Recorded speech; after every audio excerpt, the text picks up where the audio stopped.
Come on, you boys! Come on! Welcome to the Top 4 podcast, people. North London, it is bloody red. I'm an Arsenal fan. I'm joined by Oscar. Chelsea. Hey, outclassed, outfought, outmanned, outgunned. My Chelsea boys had to eat some humble pie this week. But we move. There's more games to play, man. What excellent week of Premier League action. I can't wait to talk about it. Let's go. No, I'm joined by AD, a Liverpool fan. Nasty night out in West London, but we go again. We've got City next. Got to do what we've got to do, bud. Got to do what we've got to do. Smooth operator. I am also joined by David, Arsenal fan. Happy one, surely. I'm going to keep the same energy. I'm not jumping on yet, yeah? You are rigging kidding me. Hold on, fam. I still don't trust this process, but do you know what I can trust, yeah? What? How about my blood clot, young brother? Let's go. Come on, man. Let's go. Oscar started things off with the outclassed and the outgunned and the absolute flamboyance that is Manchester City, who, of course, took 3 points at Stamford Bridge. Oscar, it's weird because I'm surprised you actually kicked off with that because I thought, you might have felt a bit differently regarding the game. But, schooling? I was at the game, and that was one of the most impressive displays I've seen from a Manchester City side. They were fantastic. They did everything that you expected from them. On the ball, they passed it like City do. Off the ball, though, they were phenomenal. They did not let Chelsea play at all. They suffocated us from minute one. From minute one, we were on the back foot, trying to play out from the back. We had 5 men surrounding each pass, trying to knock it from Aspie to flipping Christensen to Rudiger. Bro, we couldn't get out. We couldn't get the ball to Jorginho. We couldn't get the ball to Kovac or Kante. I have to, before I talk about Chelsea and what we did wrong, I have to go straight in and congratulate Pep Guardiola on tactically outsmarting Tuchel and beating Chelsea before we even kicked the ball. He knew what to do in game to stop us from having any joy.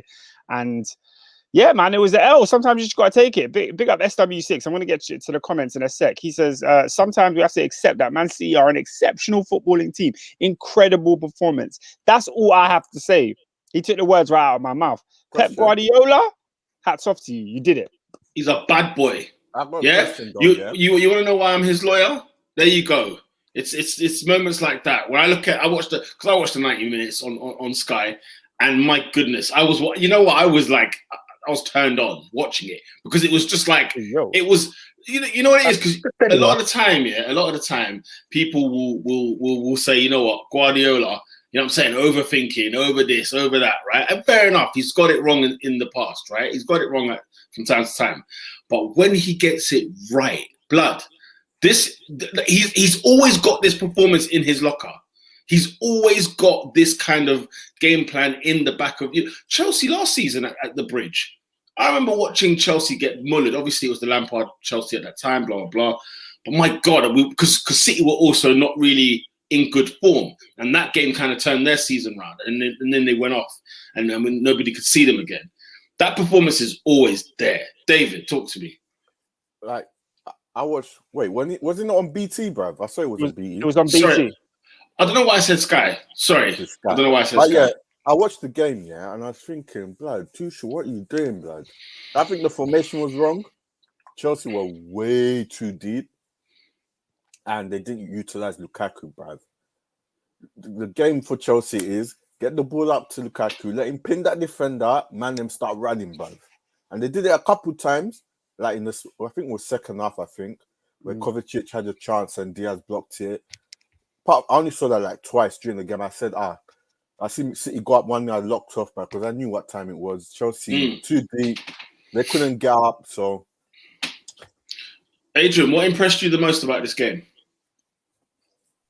I think it's Pep doing what Pep normally does, and in my opinion, this is why I was so angry in the Champions League final, because he completely deviated from what City are good at, from what he's historically done. So for me, I think City that was almost a 1-0 battering. from start to finish, control that game. And for me, from the Chelsea point of view, my favourite system in football is 3-5-2 when it works. And for me, I think Chelsea were so pinned back that 3-5-2 became a 5-3-2. And then ultimately, when it was time for transition, they had no width. And then Lukaku, you'd want the ball to stick to him. So as David was saying, every time the very few times that the ball actually came to Lukaku, when it went to him, it just bounced straight off like a pinball. So I think Chelsea were just pinned back, and City were irresistible, really. Oscar, was there anything alarming about this game in particular for your season? Is there, obviously, can I just say, I hate this. Yeah, the way Adrian just spoke about my team. Yeah, I haven't experienced that in a long, long time, and it sucks. Yeah, it sucks because it was true. I know, but I haven't seen Chelsea lose since the back end of last season. This is the first L we've taken, and I'm even reading some of these comments, and they're making me sick. I'll answer your question after I read these comments. Yeah, Iklas says this game reminded me of when we played City in 17-18 under Conte. We were so cowardly, massively disappointed. However, nice run of fixtures coming. It's not that deep up the Chelsea. I knew we weren't beating City because of the law of averages. Nobody beats City. I don't believe in that, man. He said nobody beats City or Pep 4 times in a row. It was about time they beat us, but we beat them when it mattered, bro. When we played them last, people said the same thing. You can't beat them 3 times in a row, and we did. We had an opportunity to beat them this week, and we didn't take it. Lola said Chelsea's midfield was so poor. I saw enough chat about it. How many of them finished the game? You see, Lola's got jokes today. Cool. Okay. Jorginho and Kante didn't finish the game, so yeah, it was only Kova that did. SW6 says, I agree with Dave. We didn't utilize Lukaku. Now, let me get on to David's points because he made some fantastic points. When you go into a game, and we've been starting Lukaku up front with Mount and Havertz in most games, right? He then put Werner up, yeah.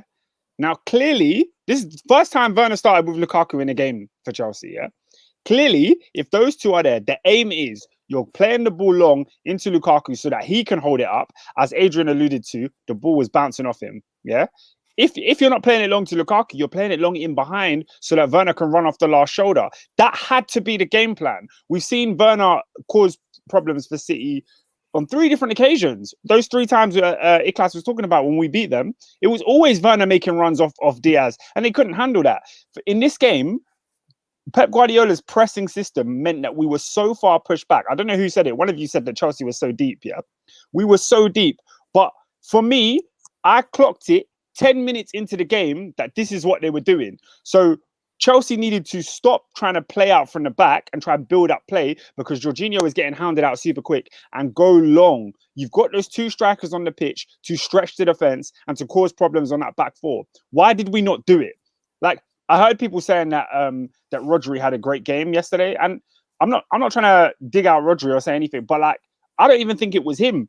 I think the forward line players of Manchester City, your Jesus, your Bernardo Silva, all these men pressed the hell out of our centre backs, and then when the ball went long, it was a matter of Diaz trying to hold up Lukaku and trying to force Werner out. The midfield of the game was completely nullified. Just like Lola said, our midfield was nowhere to be seen until Ruben came on.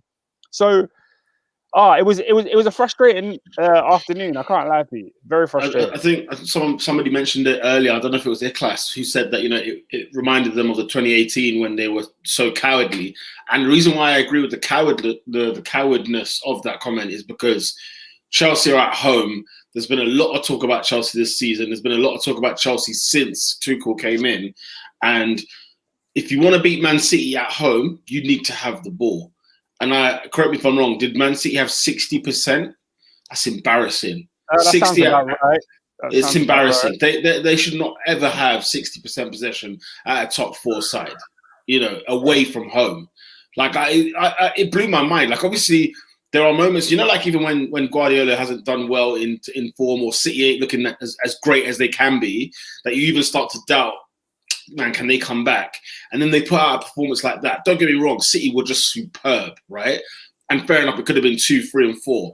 But at the same time, I felt like the onus was on Chelsea. All the pressure for me was on Chelsea to win that game because they were at home, and this was really making a statement of intent that if we can get a draw or a victory against Man City, this title race is well and truly on.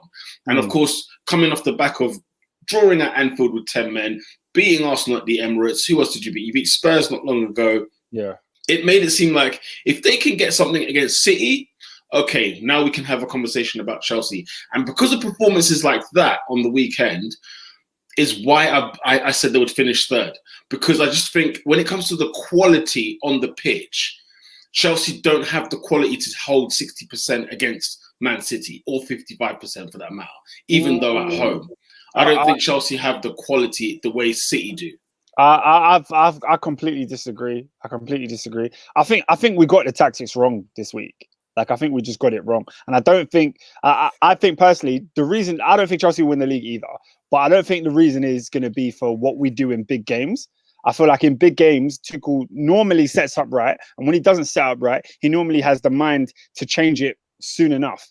And I think I was in the ground, and where I was sat next to a bunch of guys who 10 minutes in, we could all see that there was an issue with how we were trying to build up, and City were not letting us do it. For some reason, it didn't click. Like, it didn't register in the players. They didn't decide to, change the system and start going long. Literally, every time Mendy got the ball, there was some 50-year-old man screaming, "Go long, kick it long." Mendy did not listen. Passing it to Thiago Silva on a 5-yard thing, and then within seconds, we were penned in our own box, and we couldn't do nothing. Yeah, playing out the back against City is just stupid. It's a silly thing to do, but everyone seems to do it for God knows what reason. It's possible. It's possible, but no. It's possible if you want to cut through them quick, bruv. Name me a team in the history of football. Mm-hmm. Name me a team that he says you can play out from the back against Man City, but be quick with it. Name me. Yeah, we did it in the Champions League final, Pete. This is what I'm saying. We did it in the Champions League final. The only difference is City that decided they were going to press with numbers, which meant it was impossible for us to play out. I'm not going to lie. City do that every week. No, PR, no. City looks special. Don't get me wrong. They look special because it was against Chelsea at the Bridge, and Chelsea are a far better side than what City play more time. But City suffocate the ball. When you watch them. Oh my God! If you watch City when they play against a team that's like a good side, against a Liverpool, Manchester United, Arsenal, whoever, they go and they nab that ball and it's theirs. It's theirs. I remember when was it at Anfield? It might have been at Anfield when Mahrez misses the penalty towards the end of the game. I remember that game specifically where it was like, man, you know what? Although City didn't get the result, man, their press is relentless. It was just constantly going. But Pete, you got to remember who it was up against as well. You're talking about Thiago Silva, Rudiger, Christensen. These are all players comfortable on the ball. Kante, Kovacic, they're one of their main attributes is press resistance. That's what you say. If you ask somebody, what's Kovacic good at? Press resistant. He's one of the most press resistant midfielders. Bro, they hounded us out 3 or 4 players at a time. It was a clear statement that they were going to approach this game a little bit differently to how they approached the others. And I think it worked. I don't think this was like, a typical City performance. I mean, they're great, innit? They're great as they are. But I think Pep tweaked it and he said, look, we're going to go with numbers this time and our press is going to be a little bit more aggressive, and it won them the game. Remember last season at Stamford Bridge? Yeah. We can copy and paste this game. It was exactly the same. They suffocated Chelsea early and quick. And we're talking about the same players. Obviously, Tuchel's made them look a lot better, don't get me wrong. But we're still talking about the same caliber of players. And as I was mentioning, when they played Manchester United, when they played Liverpool, when they played Arsenal, they were just drinking the ball all game. Like, they were pressing. And, we're talking about Van Dijk, maybe Van Dijk wasn't playing. But we're talking about Liverpool players who can keep the ball. We're talking about an Arsenal team that can keep the ball. We're talking about Man United are also the counter-attacking, so they don't count. But they were going at these teams, suffocating them from the off. It just looked more special because obviously Chelsea are a higher quality, and they still managed to match it. No, I think it was Pete. I think it was a different beast. You watch when City play another team that's decent. that like the ball. But you got to remember, within the past like 4 months, Chelsea have played City 3 times and beat them 3 times. Like, yeah, but come on. I mean, like, what in all those games we didn't get glimpses of this City in the matches? No, like Pete, they pressed with numbers, not like one person pressing the defender. It was like 5 going for one ball. Like, it was crazy. But let me read some comments because we could argue all day if we wanted to. Lola says Lukaku had his trampoline day. I do think Werner and Lukaku will be a dope pairing though. I'm not here for it. I don't want to see Werner and Lukaku. I want to see Lola. If you're serious about winning league titles, let's stop it. Let's stop this stuff where when somebody's clearly not good enough, they're not good enough. You bin them. You get rid. Yeah, ask Liverpool, because Liverpool have lost out maybe on about 2 or 3 league titles because they kept players like Firmino in that side, because they haven't got a fantastic midfield that could match Man City, for example. Do you know what I'm saying? So let's leave it, because I get that, because I totally, as an Arsenal fan, I so get what she was trying to say there, but it's shoehorning in, if that makes sense. It's shoehorning, trying to make the best out of a crap situation. Pete, can I, just in response to that, the first thing I said when Lola said that was, I don't want to see Werner. Yeah, I just don't like the way he plays. I'm not a fan. Does she have a point considering the other attacking options that are there for Chelsea? You spoke about winning the league. Who else around Lukaku can win the league for Chelsea? Oscar, it's about your team. Werner is just an example of your team that needs resorting in order for you to win the league title. Defense wins titles, right? The common saying, right? Defense wins titles, and I guess goals gains you survival in the Premier League, right? When you look at the last 5, 6, 7, 8 years of Premier League champions, there's one thing they've got in common: the defensive shape, the defenders themselves, the tactics defensively are second to none. And on defending, by the way, I hear City have only conceded 1 shot on target this season. So Chelsea didn't even have a shot on goal on target yesterday. No shot on goal, no shot on target. Sorry, yesterday. That's embarrassing. Okay, and if you're telling me that City have only conceded 1 shot on target, that is bizarre to me.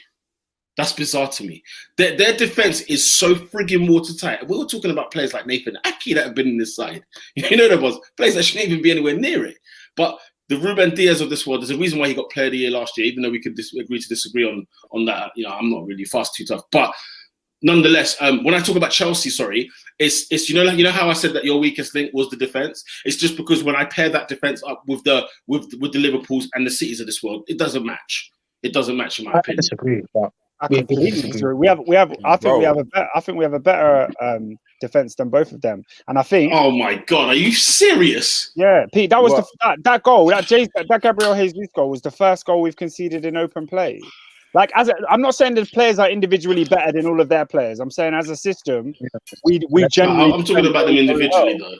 I'm talking about them individually. I'm saying the best defense wins the league. Yeah, but Chelsea don't have the best defense in the league. When you say I think we do. I think we do as a team. We're the best defense in the league. There you go. Then. But, all right, let me read some more comments. They've only conceded 2 goals, so only 1. It's not won a league besides Aspilicueta, but all right, fair enough. Right. Lola says, Jesus has been fighting them Spurs link allegations. He's not having it. I got a clap in a top 6 game, so I don't find myself at Spurs. He likes playing on the wing though, Jesus. It seems to be working for him. SW6 says, I don't like when Chelsea do this and do this mad move, trying to go for it in the last 15-20 minutes of the game in the second half. By then it's too late. City, Liverpool are fast starters. You can't let them set the tone. Facts. Yeah, man. Of course. Right, there's a load of comments, you know. Which comment am I even reading? My computer's moving mad slow. Slack Endo's got the City ain't all that. City ain't all that, man. Stop this hype. Chelsea were poor. That's it. Even if at their best, they're still lacking goals. We will deal with them at Anfield. Bro. City were phenomenal. Yeah. City were phenomenal. That was like, when I say schooling, I don't mean like, they battered man. I'm just saying, in a game of chess, and there was like, he won it straight. You know what I'm saying? It was literally an education. You know them ones there. And I don't take stuff like that lightly. When I see that, I'm like, okay, Pep means business this year. Pep means business this year. If he wins the league with no striker, honestly, like again, let me say, again with the circumstances and everything else. Different thingy. The supporting cast is sensational. So where is City playing Liverpool? Where is that? Brentford. What a game. SW6 says, I think Chelsea didn't do enough to match City's effort at all. I agree. Iklas Elmi says, I really like Lukaku, but I'm not seeing anything different to what I saw at United. He needs to fix it up. That 100 mil looking Higgy. Also, big up Ruben Loftus-Cheek. What are you thinking? Is anything to worry about with Lukaku, guys, or is it? Bruv, they didn't play to his strength. They didn't play to his strengths on Saturday, man. Oscar, do you know what? Every now and again, you're going to come across this situation with Chelsea. I personally believe it. I know, you said something about I don't think that they won't win the league because of the quality in the big games. I never even mentioned that. That's not what I was referring to. I was talking about City. No, but no. When we were I'd said something about like in games like this where the quality is not matched with the likes of a City and Liverpool. I'm saying that Chelsea don't win it long term because of the quality in the side compared to the others that are around them. But also, look, we agree that inconsistency is in Chelsea's DNA from time to time, and it will be the lesser teams that Chelsea will probably drop more points in than anything else. Even the fact that Chelsea away from home, I think, are more comfortable playing the top 6 or whatever number you want to call them, top 4 sides. I think they're more comfortable playing them away, whereas at home, it seems like they're a bit more nervy. There's a bit more like, I don't want to say caution, but it's like I don't want to gamble and get torn a new one because it could look very messy. So I just think that the quality overall, how I'll say, people think I was trying to diss Chelsea or I dislike Chelsea and whatever. I don't like Chelsea, let's be very clear. However, when I look at some of the players that Chelsea have man for man on paper, I know Tuchel is making this team look far better than probably its actual quality is on paper. A bit like, not in the same scale, so don't get me wrong, but a bit like Pochettino did at Spurs, where there were some players, when you look at it on paper, really, Rudiger should not be as good as what we're getting from him. Christensen, I'd say the same thing. Alonso, the same thing. Who else do I have? There's a few others that I'm not really, when it comes down to the crunch, when everyone's at their best, they don't finish on top. So so am I worried? In terms of like what to the comment that was mentioned earlier, no, not necessarily. But bear in mind that these kind of performances can happen with this Chelsea side because the quality that they'll be up against can be far superior at times. I think some of what you said there is really, really harsh. I think why is it harsh? As in to say that players like Christensen, players like Rudiger are putting in really, really good performances under Tuchel, and it's been that way. Like, it's not like Tuchel just got here; he's been here since January. It's been a long period of time, and you're just going, well, it's just Tuchel. Those players aren't as good as they're playing, but it's like, but they're actually playing that way. No, so, but I think it's both. To be fair, what I'd say is though, but for example, if for example, let's just say the next 6 months of the season, we see these players revert to type. Right? Nobody should be surprised by that. They shouldn't be surprised by that because that's what we've learned about these players up until now. Yeah, and I know you're saying Tuchel's been here longer than 2 weeks, right? So obviously, surely we should take some of this 6-month sample and say, do you know what? Rudiger actually is a top quality centre half. I'm not buying it because I know. With me, it's about consistency over the length of time. When I look at the player in his last 4 or 5 years at a club, I can't take the 6 months he's been great as his sample in 4 years. It's not fair. So when I say something about Chelsea, I'm not being harsh. I'm just saying, it's almost like I'm saying it's not their fault. Does that make sense? I'm not trying to be harsh on them. I don't mind about that. But like when you look at how they've performed so far as a team, like Boss Like Endo is saying here in this comment, Chelsea have the best defense in the league. Do you like how? We played 6 games.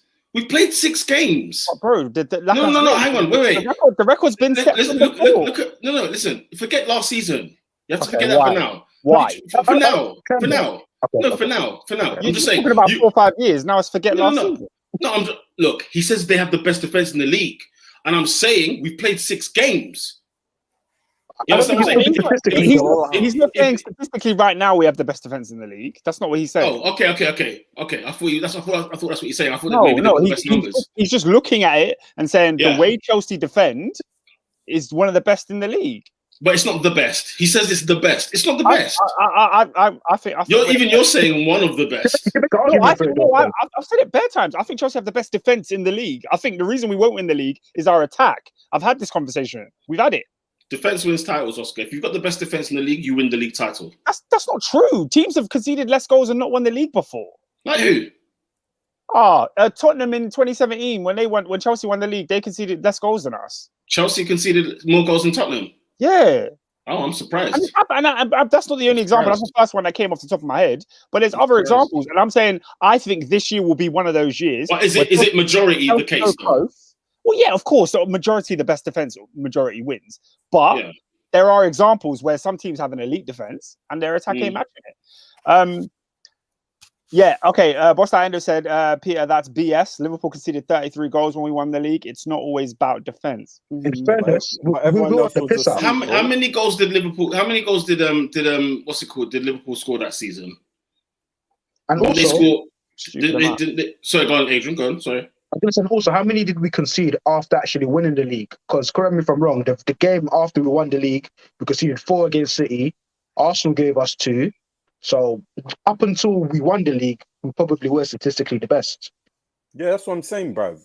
And it happened during lockdown. Pandemic, yeah. Yeah, no, I'm okay. I mean, Lola says also, Peter, you can't use individual stuff when chatting about the defense. Brian have conceded the 2 least shots on target. I swear, second least shots. Sorry. So she's basically saying that it's all about the organization of the defense rather than the some of the parts. Well, no, this is okay. That's where I disagree. Okay, cool, fair enough. That's where I disagree. The unit of a defense obviously is what you measure it based on how they defend as a team collectively. But because they're not as good as the sum of their parts, it almost always comes to show itself true. Does that make sense? If your defense has a, once upon a time, Arsenal had the best defense in the league at one stage when it had Mustafi in it, right? But because it's got Mustafi in it, at some stage, it's going to show true that, guess what? This team is definitely not the best. We were top of the league, I think, in February. I don't know what year this was.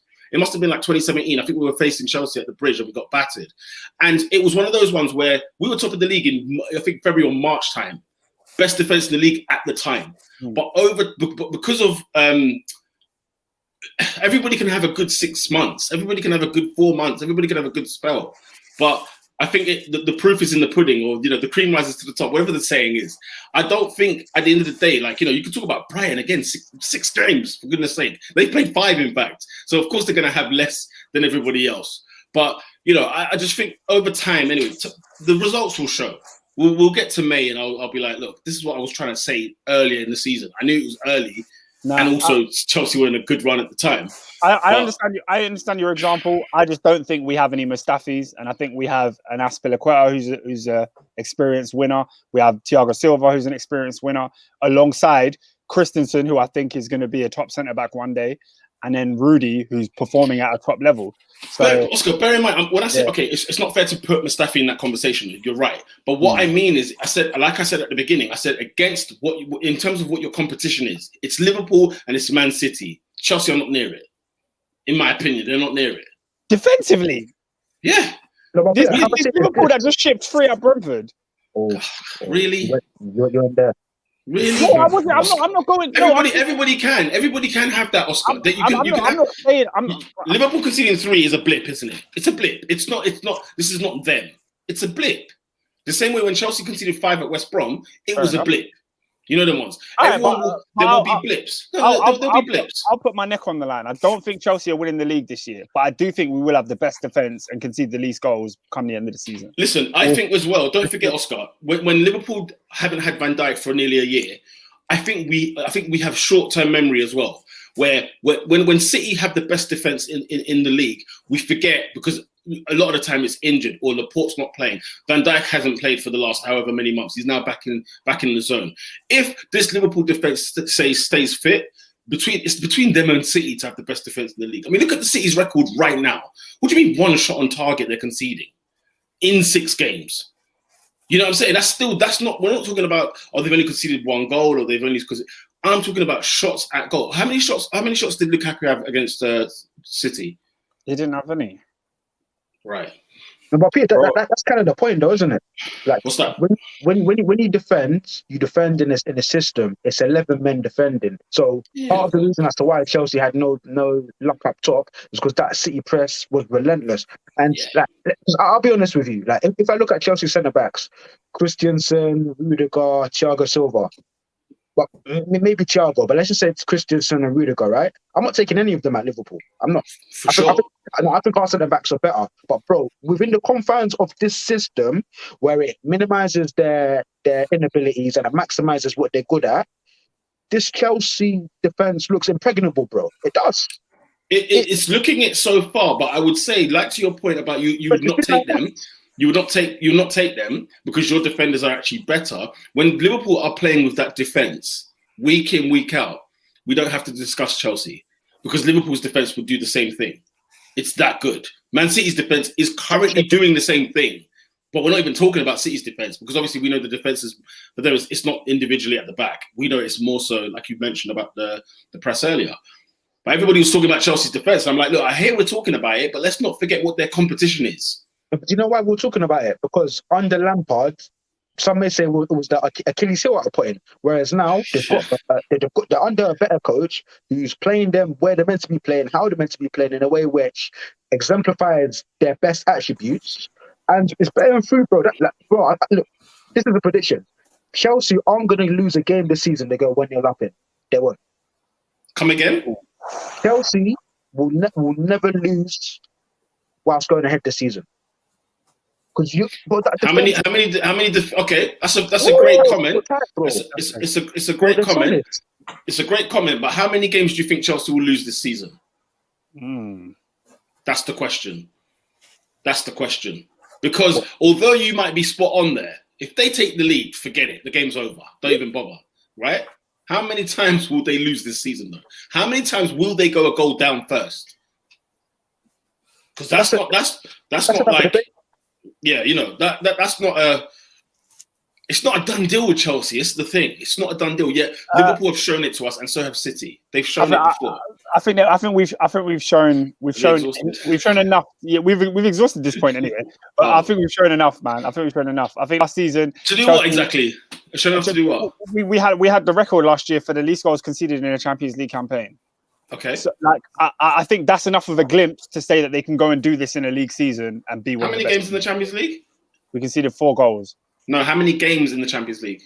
Oh, I don't know. We went to the final. We played all the available games. How many games? 6, 2, 4, 6, 8. 20. Maybe 20. Is it as many as 20?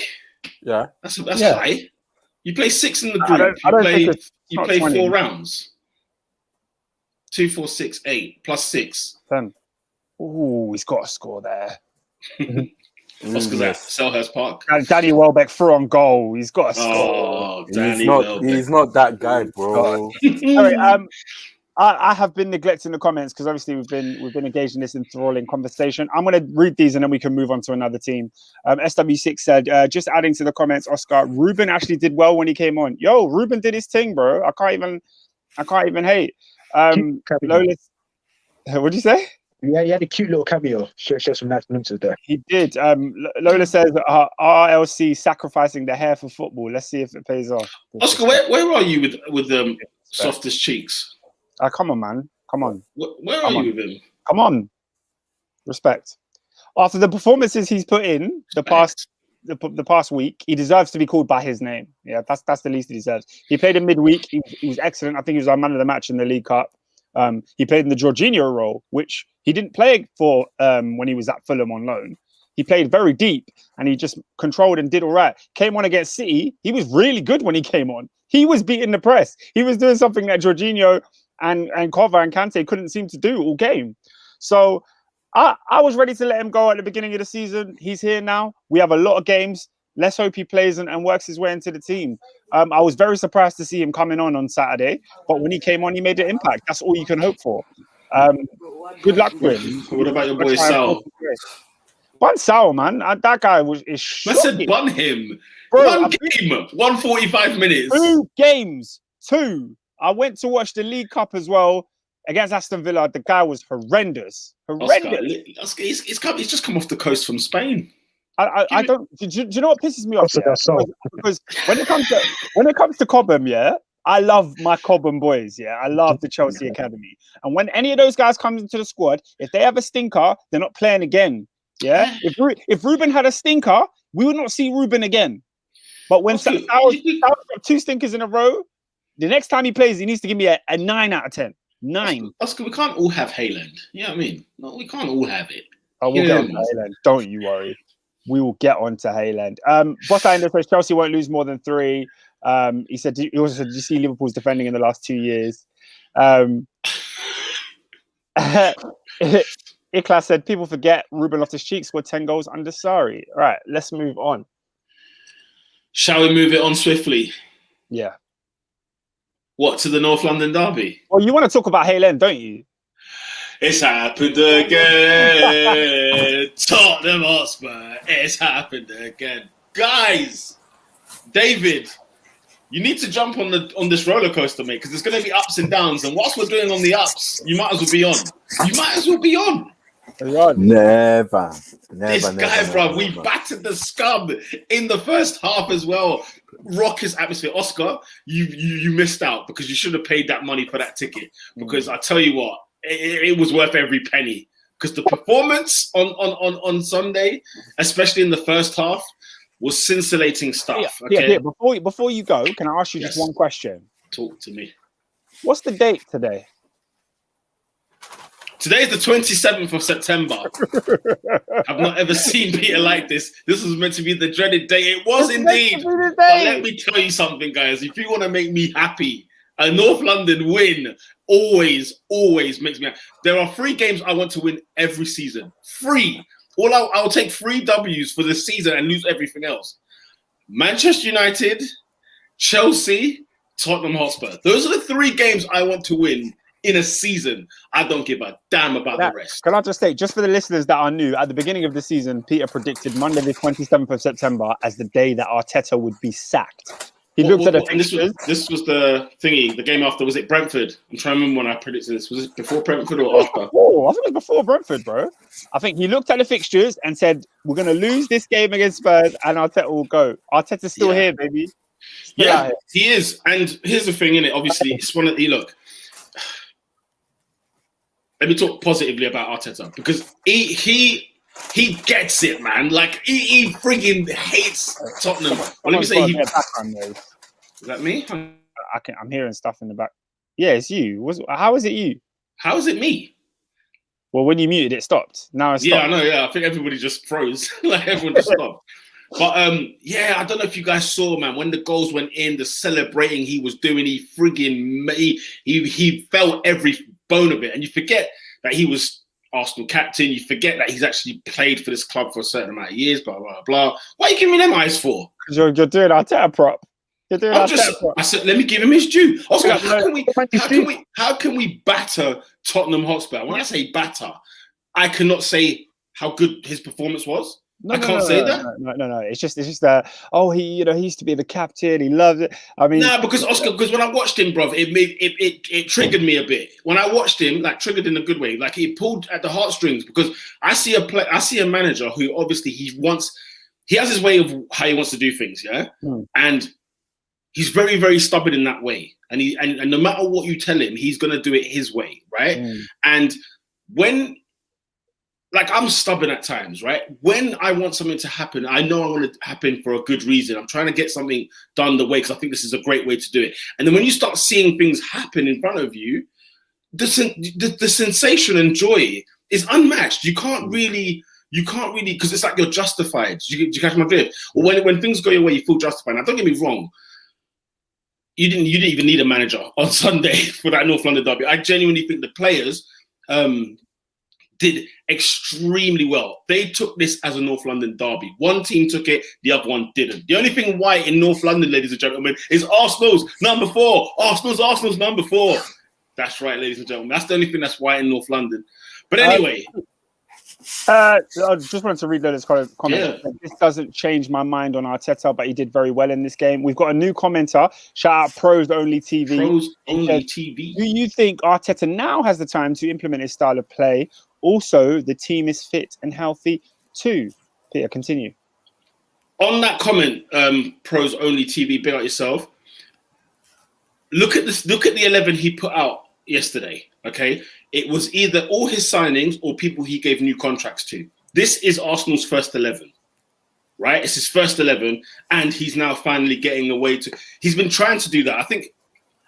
Has he now got the time? I mean, I think he's always had the time. No matter what the fans think, no matter what kind of pressure he's getting from outside, the board and the owner and everything else. When they put this man in charge, they said, "We know it's going to be hell on earth. We know that we're going to have bumpy rides." And I think obviously the FA Cup was like, "Oh snap, this is great, this is brilliant."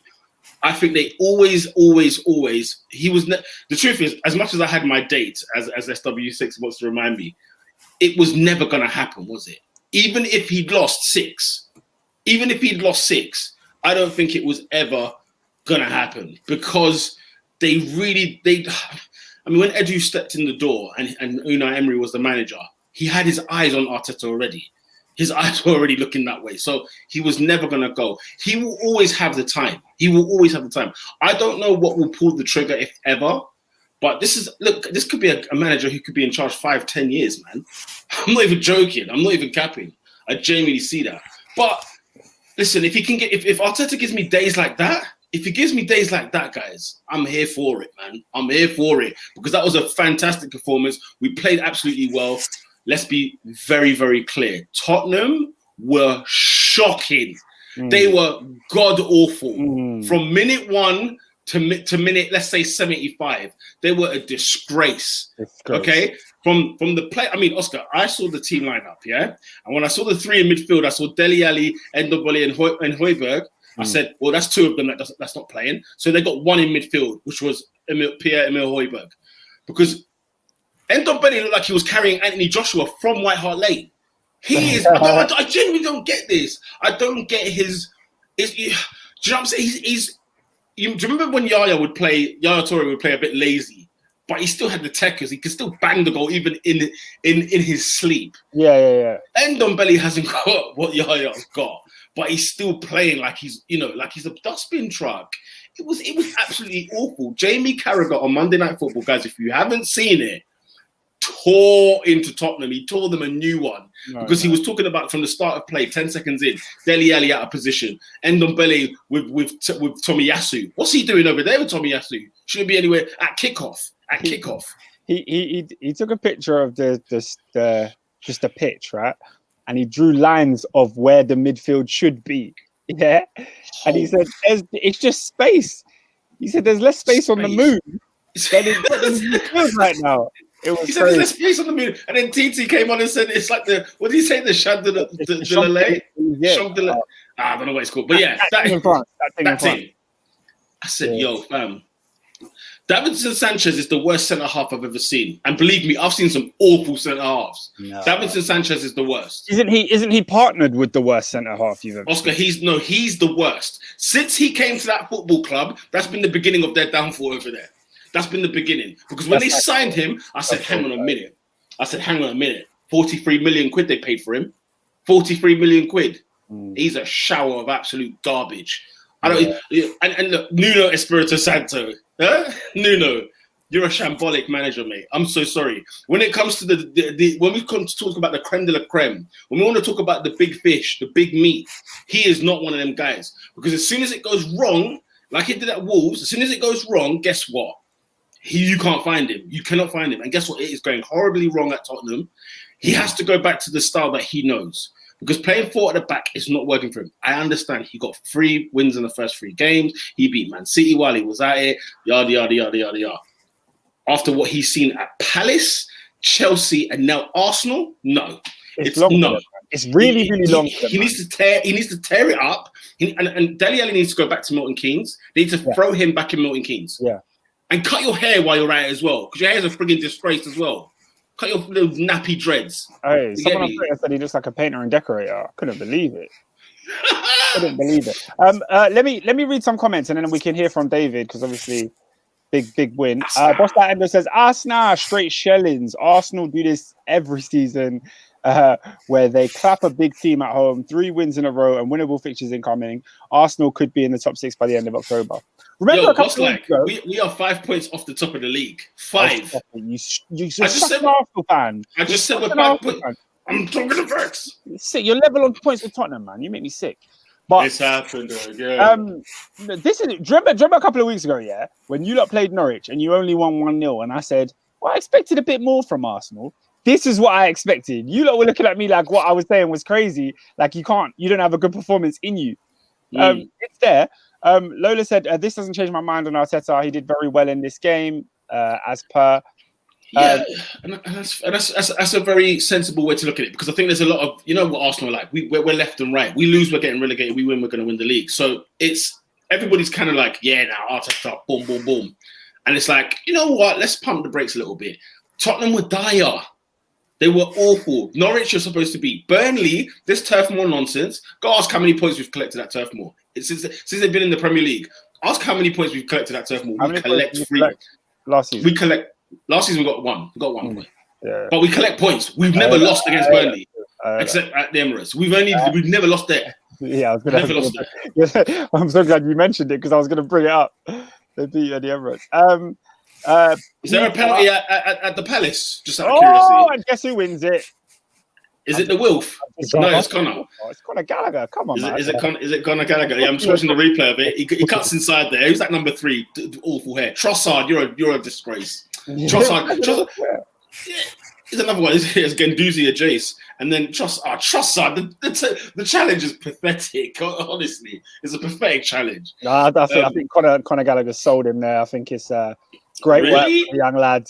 Great work for the young Eagle. Just to put over the Chelsea, yeah? Of course. Speaking of putting over the Chelsea, he's obviously a Cobham lad. Lola wants to talk about your Haaland boys. Haaland came through, ESR goal and assist, Saka goal and assist, Harold Kane assist. You forget Haaland too. It was Haaland all over the gaff. It was Haaland all over the gaff, man. I mean, it was just, listen, bro, that's all everyone cared about. The song that they were singing, the Saka Smith Rowe, Saka and Emil Smith Rowe, and Wilfred Zaha makes it 1-0 at Selhurst Park. Eagles. Come on, Vieira. Yeah, it was such a great thing to see. David, man, talk to us, bro. Because I'm not having this. We beat Tottenham. I'm not having this from you, bro. Yeah, I need David's energy. Come on, we beat Tottenham. Just Tottenham. Yeah, just remember that. All I'm gonna say, at the point when Tottenham were top of the league, I said, just wait. Just wait, legs and just wait, bro. Give it a second, bro. Arsenal will let you down. I'm not having it, bro. After I've suffered last season, I'm not going to get gassed, bro. Even when I saw Xhaka, I said, you know what? It will be what it will be, bro. I'll tell you what. You guys were nearly free of Xhaka this summer. You were nearly free. When Xhaka was thing is, take Xhaka out of the midfield 3 and you put him in the midfield 2 with Partey, it's better. In the, you know, like midfield 3s that you need to be quick. You need to move. You sort of need to. You need to have better gifted players if you play a midfield 3. Whereas if you've got the 2 with the number 10, you can get away with Xhaka's deficiencies, if that makes sense. Because he does do good, but he also does do bad. Even in the game, to be fair, he gives away the ball. He makes a horrible challenge in one of them. You're just thinking, brother, you've just come back from suspension. Okay, the last thing we need you to do now is get kicked off. But I think him and Partey were like the security guards for Emil Smith Rowe, Saka, Ødegaard. They were like the ones that were. Do you know what I'm saying? They were being men, and that's what we needed. We've needed that from them for a long, long time. Speaking of men, can you talk about this young boy that you've brought in at right back that's playing like a man? He's not born in '98. I'm refusing to believe that. Another game where Tomiyasu has a top performance. I'm liking him more and more. Is this, I'm seeing Arsenal fans on the timeline talk about Tomiyasu, talk about Ramsdale. Is this similar to when you guys? Oscar Ramsdale, you mentioned him. Oh, Aaron Ramsdale. Can we talk about him? I just want to pause because obviously it's great for you guys to celebrate your players. If you feel like they're doing good, then give them their praise. But I remember Arsenal fans talking about how much they loved Ceballos. I remember how much you loved Torreira. I remember how much you loved Leno. Let's not get ahead of ourselves and start saying things like best right back in the league and let's not do that. I ain't saying none of that. I am drinking it in. I'm going to address some talk later, but carry on. I am drinking it in. Listen, if you don't drink today, forget about it. When do you drink? Last season, I was drinking and they made me drown in my drink, bruv. I've had enough. Right? David. Tottenham fans were walking in the 40th minute. They were walking. They were leaving the ground. Friend you can see you sneaking out. Friend of the show, Touchline Tobes. Go support him on YouTube. Subscribe to his channel. Yes, sir. He was at the game, and according to his Twitter, he walked out. Yes. And rightly so. But I don't blame that. Like, you're 3-0 down. And getting pump action. Yeah. Them man were getting pumped down. There was no fight. It was awful. Oscar, yeah. Here's my issue. Here's my issue. Here's my issue with Arsenal fans, yeah? Yeah. Beating Tottenham is bog standard, bruv. I've had enough. We need to graduate, bruv. We need to... Look, Tottenham are a shower of crap. Tottenham are a shower of crap. I don't know. I said this at the beginning. Just wait, bruv. Man was just bare Mr. Nuno was doing bare Mr. Muscle cleaning up the things like making it look all shiny. But on the foundation is grade A manure trash, bruv. Trailer park trash. What's that horse manure? This was coming out of Utica, straight out of Utica. This was garbage. Just to clarify on the Arsenal fans, Lola, I was not talking about you. She said, Oscar, did I not say I'm liking him? Where have I said he's the best in the league? No, I'm just talking about your family in general, because I see a lot from Arsenal fans. Obviously, I know it's not you. SW6 said, I like Tomiyasu from the first game against Norwich, where he almost scored a screamer. It looks decent. Tomiyasu, yeah. He looks like a pair of wallabies, and I mean that very, very respectfully. He's a 7 out of 10. He's durable. He's reliable. He looks like he won't let you down. And guess what? The boy can actually play. Like, he's got a bit of something to him. Like, I think. You know what? That's a big up the Wallaby gang. If man them rock the Wallabies, bro, 2 guns up, man. He's not quite kickers, yeah. But Hector Bellerin was barefooted, so. Abdi. He's back. He's back in vision. Oh, Abdi, we have a lot of words for you. But he says, David, remember what happened last season when you man beat us at OT and AFT were doing take your time with it. Good lad. He's saying, don't get carried away. Don't get carried away. No, David, listen. Let me be very clear. Listen, I'm not having it. No, David, stop it. Yeah, we could finish 10th this season. So friggin' what? We beat the scum yesterday. We are drinking it in. We are drinking it in. Say again? Wait. So you're saying, hold on. Peter is saying, yes. I can't believe this come from Peter. What? Peter's saying, listen, ladies and gentlemen, Peter is saying, no trophies this season. I will finish 10th. I said at the start of the season. No. I said at the start of the season, it's going to be a roller coaster ride. So I might also jump on the wag. When we're winning, right?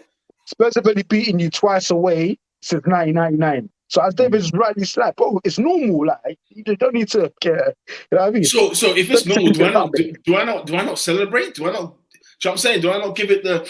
If you smack, I don't do none of that. I don't know, mate. I don't know. Listen, when Man United back in the day, yeah. Do you remember when we're talking Sean Wright Phillips Man City? We're talking friggin' like old school Man City, Richard Dunn, yeah. When Man United would play that Man City side and Man City or Man United would win that game, man, they were celebrating. Derbies are different class. Hold on, Peter. And then what do they go on and do? What do they go on and do, bro? Win the league, bro. It's en route. You're obstacle in my way. I'm smashing through, man. I'm going to collect my trophy, man. Listen, David, you know already. Listen, bro. I said at the start of the season, we've got the 5th best squad in the league. We've got the 5th best squad in the league, right? So if we finish top 5, we're at satisfactory, because that's our level at the moment, and we need to build on and build on and build on. And that's when we will get onto your Edus and so on. What are you doing next season in the transfer window? Because let's be clear, I looked at Tottenham. Tottenham bought how many players this season? They bought quite a few, and they didn't play them. Well, let's talk about one of the players who didn't play. Or Emerson Royal came on at halftime. Emerson Peasant. Don't call him Royal. Emerson Peasant. I'm not calling him Royal. Yeah, all right. The flip is this. Lola said, "Oi, talk to me about Tanganga. All that chest for him, and he got ruined by ESR and KT hooked at halftime." I saw Smith Rowe do one. The drop of the shoulder is such an underrated skill because it's frigging difficult to do, but he make it look so easy. He did one drop. I swear to you, Tanganga spat on the floor. I swear to you, and that's when they said, halftime, you're off. He spat on the floor. I remember he done the drop the shoulder. And we're talking like when you got the phlegm in the chest, get it out.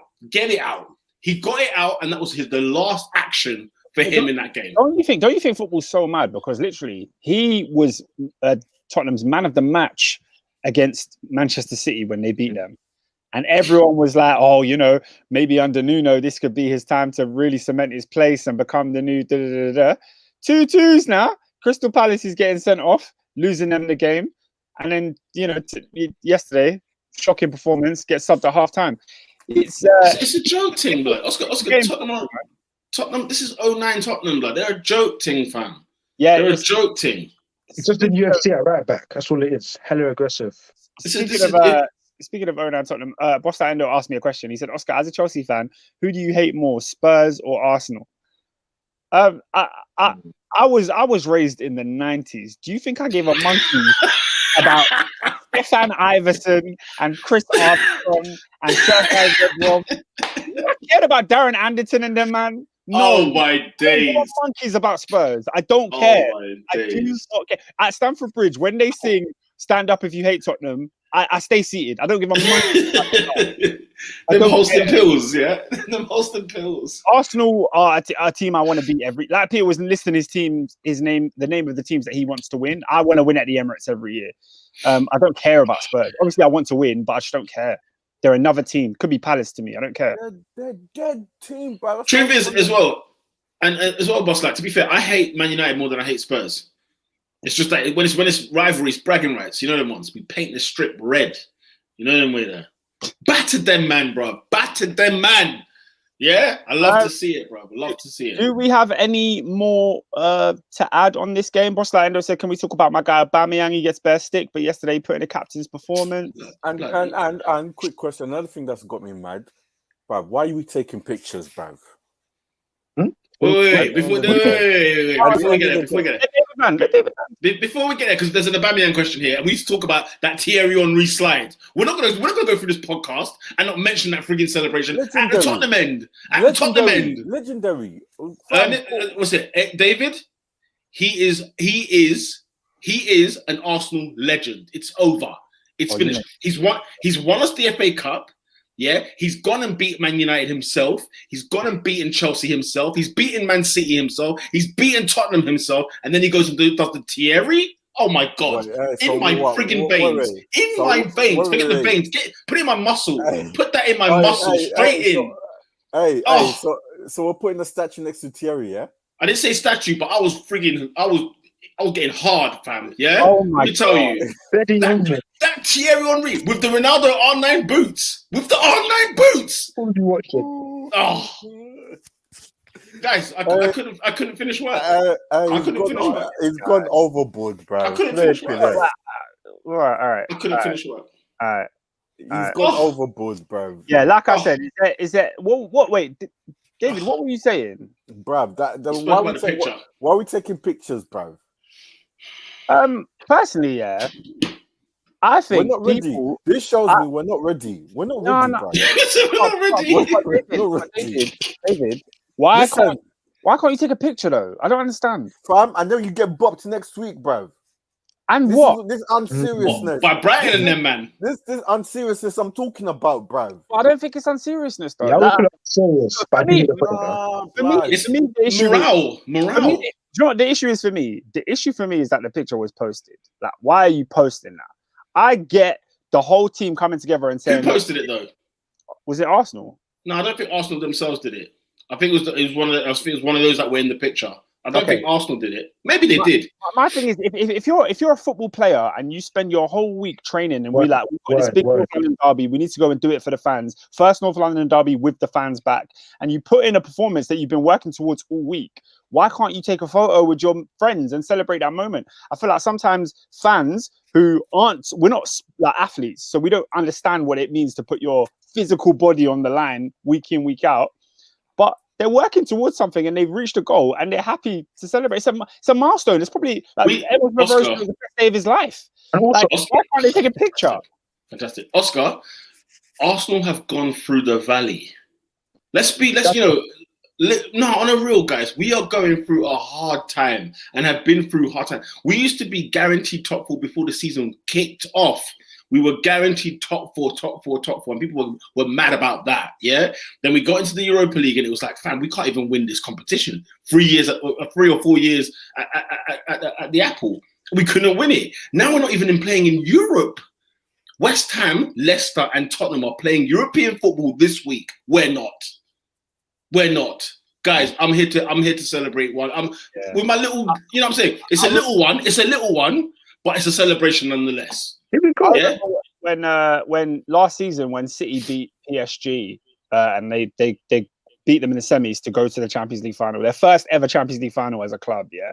And they were celebrating on the pitch, and people were on Twitter like, "How can you celebrate like you've won a trophy?" And I was thinking, bro, they've just made the Champions League final. What have you ever accomplished in your life that is of that level that you didn't celebrate? Damn. Come on, man. Oscar, Joyce, that's slightly different though. I think I can because the point I was making about our picture was, look at the hardships we've been through in the last 18, 24 months. Yeah. And we've actually come out the other side.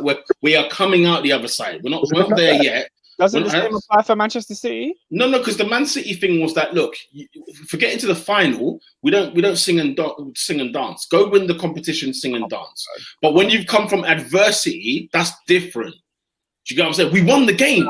We won the game, and we won the game at home. We beat them. You know what I'm saying? Like all this, it ain't been a mental block in City's head for time to get to that final. Like it was already there. Well, but then and when it came to playing that final, look at how they looked. Because mentally, you have to have that strength. What were you like when Chelsea got into the final?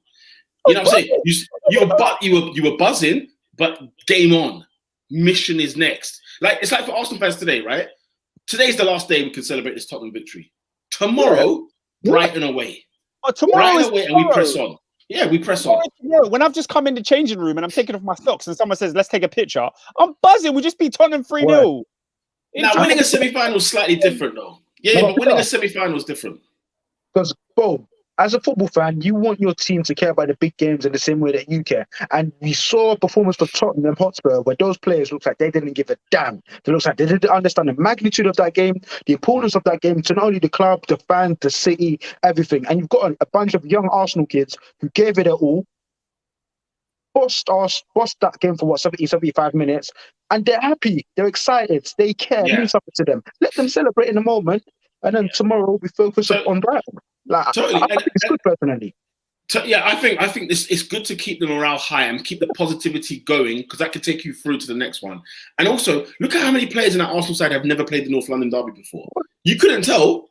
Certain men have never played the North London derby, but yet the Smith Rowes and Sackers have been doing it since they were 10. Year after year after year, playing North London derbies at different age groups. You know what I'm saying? And they both scored and both got the assists as well. Yeah, man. Lola says, I don't mind picks. It's only an issue if you don't do well the following few weeks. Same way I feel about getting haircuts and stuff.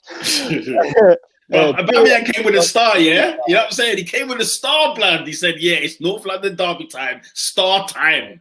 And what did he do, bro?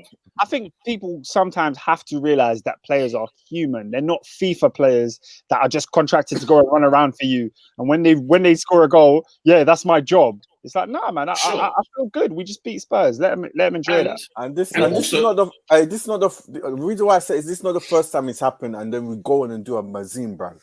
This is that's why I have an issue. Look, in particular this game. I'm saying don't get your hopes up about like, top 4 or anything like that. I'm not on that wagon. However, I do think we will do better than what we have been doing the last 2 years, because this isn't the real Arsenal. The last 2 years was not the real Arsenal. And I've been trying to say it for months. Finishing 8th twice, that's not us. You know them ones. But it's because we've been going through this whole transition thing, blah, blah, blah. And players like, Aubameyang and some of these players, they need the gas. They feed off the gas. Where a certain man like fell under the pressure. By December, Pete is going to be Arteta in, man. I can feel it. It's not that. No, listen, look, guys, it's not that. It's not that. It must have the face turn. Look, if he plays exceptionally well and he manages the team, and we're in the top 5, top 6 in December, is there an argument to be Arteta in? Yeah, but it's just you've been so angry and against it. Yeah, because I don't like the football he plays. It's for more so, it's the fact after the FA Cup win, what did you do? Because prior to the FA Cup win, from when he joined, Oscar, you were sort of like, I don't get it. What do you see in this Arteta guy? That's all that. And I remember when he beat Man United at home, I thought, holy smokes, here we go. Do you remember when we won 2-0, Pepe and Socrates? And I thought, bloody hell, what's going on here? He won the FA Cup, and then last year it was a farce of seeing Willian walk through the door, and it was just a freaking farce what was going on. That's a howler. One last thing on Arsenal, Peter. I mentioned this a couple of weeks ago. You almost brushed it off as though I was making it up and I wasn't seeing it. I'm sure you will have seen it today if you were on the timeline. But Arsenal fans are comparing Emil Smith-Rowe and Mason Mount. They're saying Emil Smith-Rowe is better than Mount, and I'm like, guys. Again, I haven't seen it. Again, I haven't seen that. Why Lola, I know you saw that. Lola, I don't get why we are. Who cares? Yeah. I don't care. I couldn't care who's better, Emil Smith-Rowe or Mason Mount. That's not the conversation. Compare Smith-Rowe to frigging Dennis Bergkamp. Then it's like, okay, let's go. It means he's doing something. You know what I'm saying? Mason Mount, come on. No, Mason Mount's CV is decorated. It's not nothing like it is decorated, but Mason Mount is like Smith-Rowe. 2 years ago, for example, he was where he was. It's not. 2 years ago, have to do really well to be where Mason Mount is. I'm just saying, Mason Mount 2 years ago was where Smith-Rowe is now. So it's like that's not the competition. Higher ranks, upper echelon. That's what I give a damn about. Yeah. Should we move on from Arsenal? Yeah, can we go to Old Trafford, please? Abdi. Hi-yo! Manchester United. Let's see. ESR and Mount are different players. Different skill set. Mount has the privilege of playing at a better team. Personally, I prefer the way Smith-Rowe, Death Row, yeah? Killing off teams, bro. Death Row plays. I hear that. Yeah, do you know what? Yeah, until I see the Mount that I saw that at Derby, because I thought, there's a goal he scores at Leeds in that playoff semi-final, yeah? And I said, this guy's quality is different level, his technique is different. I thought I was going to get more of that. I didn't get more of that, but he's more so like a very Ramsey player to me, Mason Mount. What about UCL Mace? They're saying UCL Mace is a different strain. It's a different guy. I don't watch Too Tough. I don't watch him Too Tough. Quarter-final goal against Porto, semi-final goal against Real Madrid, Champions League final. Yeah. Like I said, he's efficient. No, he's efficient. He's efficient. Yeah. I like Mason Mount. I do. I like Mason Mount before people liked him. So I think you like Mason Mount more than me. Probably, yeah. I like him more, but I think you rate him more in terms of his talent. I see Ramsey. It's because when I watch him, I see Ramsey and I see exactly the stigma, the polarizing views on Mason Mount like there was on Ramsey, where people didn't think he was that great, and I thought superb player. Old Trafford. Sorry, we're going Old Trafford, yeah? Manchester United 0, Aston Villa 1. Huh? Hey, talk to me nice, bro. Pepper and spice. We're talking top 20 midfielders today. Let's go. By the way, what gone for Gunnar Solkjaer, yeah? Because my man come out and said he was moaning about Klopp's comments, why Man United don't get penalties. I'm not getting many penalties this season. I thought, is that what we're doing? Yeah, is Fergie got in your ear like that? Is that what we're doing now? But Pete, Man United fans, they don't believe that. They don't believe what? That he said it? No, they don't think they get more penalties. They think it's fair. Like, they think we play in a fair league where everyone gets the same amount of penalties and the same refereeing decisions. Yo, top four gang. Where is Ernest and Robin? Where are they? Where are they? Where are they? Where are they? Hiding. They tried to rush me. Where are they? They're pulling the threads. They go missing when they need it most. Going missing. When it was time to see, they were here. Yo, speaking of which, did you see the Villa fans outside Old Trafford, blood? No, to a man. Yeah, to a man. Funny. All doing the oh, what a save, bad guys. Oh my days. Yeah, man. I'll tell you what. SW6 says, where are the Manchester United residents? That's a brilliant question. Ask again. Ask again.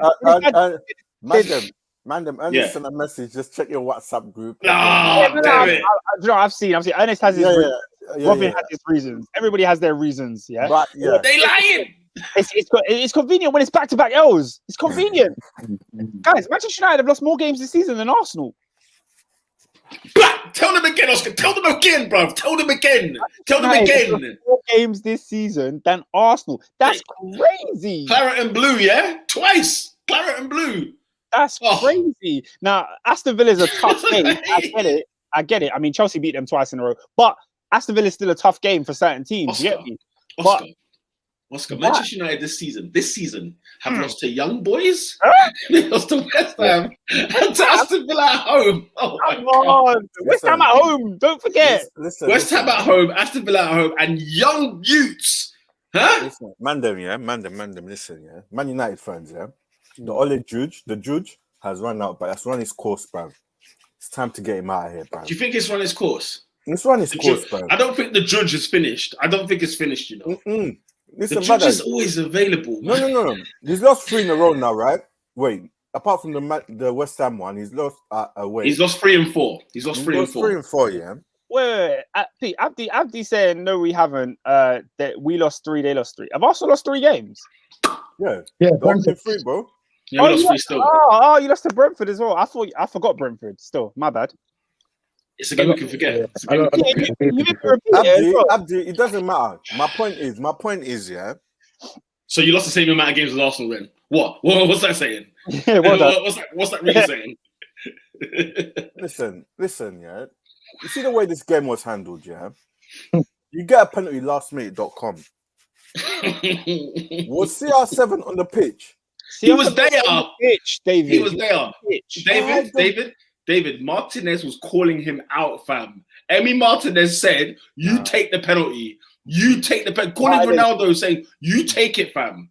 Oh, by the way, yeah, when he was at Arsenal, I never knew Martinez had the scumbag trait. He has it. He's a scumbag. He's a scumbag. He's exactly what you guys needed in your team. He's a scumbag. To be fair. Remember when in the Copa America when he had a penalty shootout against Colombia and he was talking to Yerry Mina saying, you're gonna miss. He told him he's gonna miss and he missed. He did the same thing in this game. Oscar, it's when you win a trophy, fam, you grow a set, yeah, and you never come back. Because I never saw an inch of that when he was conceding 5 against Reading. I never saw any of that. You always go back to that game. You always go back to it. He had like one appearance for Arsenal before this time. It was against Reading. You know it was.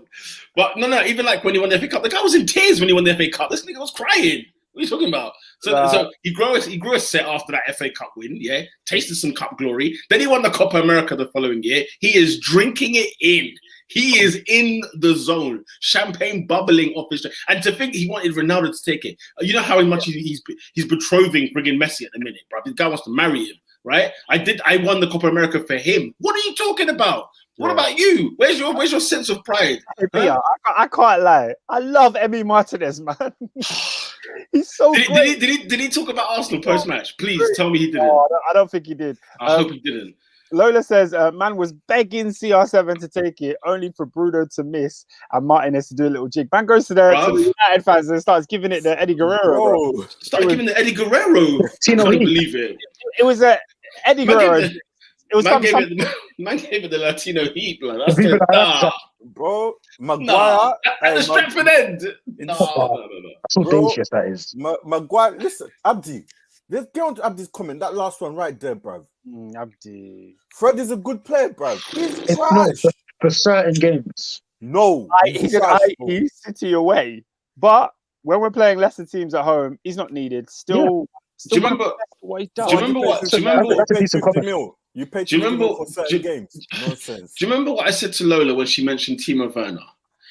Do you have to stop pissing about? I've mentioned this year in, year out. Stop it. So you can't have players like Fred in your side and then begin things. You can't begin things. It doesn't work like that. He shouldn't be nowhere near that side. You know who else shouldn't be in that side? Friggin' Harry Maguire. Throw him in there. I saw Dalot. Dalot was playing, what was he playing? Left or right back? He was playing in a position he doesn't play. He was playing in a, I'm going to assume left back. Because he was playing in a position he didn't play. Because Shaw came off, didn't he? Oh, I don't know, my God. Watching the City game. It's honestly, it's just... The sooner Man United get a proper coach, and better recruitment as well. Because the coach is one thing, but they need better recruitment. Hey, Mandem. Lola said Maguire and Shaw are still Maguire and Shaw. Shaw came back with the pudge, and Maguire is like the fridge that he is. Fred is disgusting. We need Lola back on the podcast. I need to hear this in audio because that was fantastic. Clean sheet for Martinez. Clean sheet at Old Trafford for Martinez. And this is the thing. Man United's only hope of winning matches, obviously, is scoring bare goals. Because they're shocking defensively. They're a joke defensively. I think they've got one clean sheet this season. Did you hear in all comps? Did you hear Gary Neville's comments? What did he say? What did he have to say? He said Manchester United have got to figure out a style of play. He said the players have got to figure out a style of play. I was like, where have you been for the last In fairness to Gary Neville, in fairness to Gary Neville, he always gives it 50-50 because he can't quite make it up. Because for him, it's like he called them last week. I think he said last week, the week before, he called them an odd bunch. That's what he called them. I think it was after the Newcastle game. He said Man United are an odd bunch because the Newcastle game, although they won like 4-1, he mentioned that in that game, Newcastle were in that game, and they could have. What's with Newcastle? Which have you seen them lately? Right. Newcastle United were in that game. And this is the thing, Man United, bro, there is not a game, there's not a team in the league you could look at and be that shocked if they drop points against them. Because this is what they get up to. I listened to the Gary Neville podcast, it's on YouTube and it's on audio. You can check it wherever you want. Where was he located? It was in the gantry of, what was the Sunday game? There's only one. There's only one gantry you could have done. He's damn right. He was at the Emirates, soaking it in, drinking it in. Drink it in, man. Yeah, but he was. We didn't talk about Ledley King and Tony Adams. We did. We'll get onto it. We'll get onto it at the end.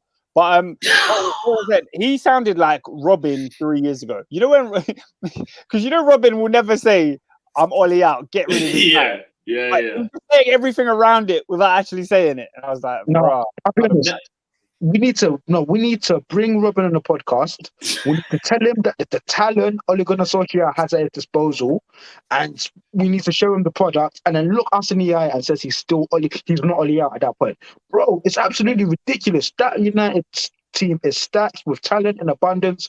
Yes, they've got a slight deficiency in midfield. Okay, fine. But you're a football coach. Pep's team isn't perfect. Klopp's team isn't perfect. You do what you need to do to make that team play well. But he hasn't even got an identity.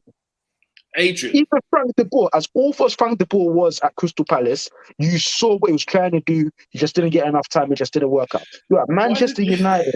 You've been back to the back teeth with quality players, and you can't get them playing a succinct style of football. Bro, he's not good enough.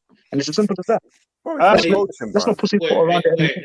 Let me come at Adrian for that one because, bro, realistically, where should, and I say should, Manchester United finish? Season in, season out. Where should they finish? But with this lineup?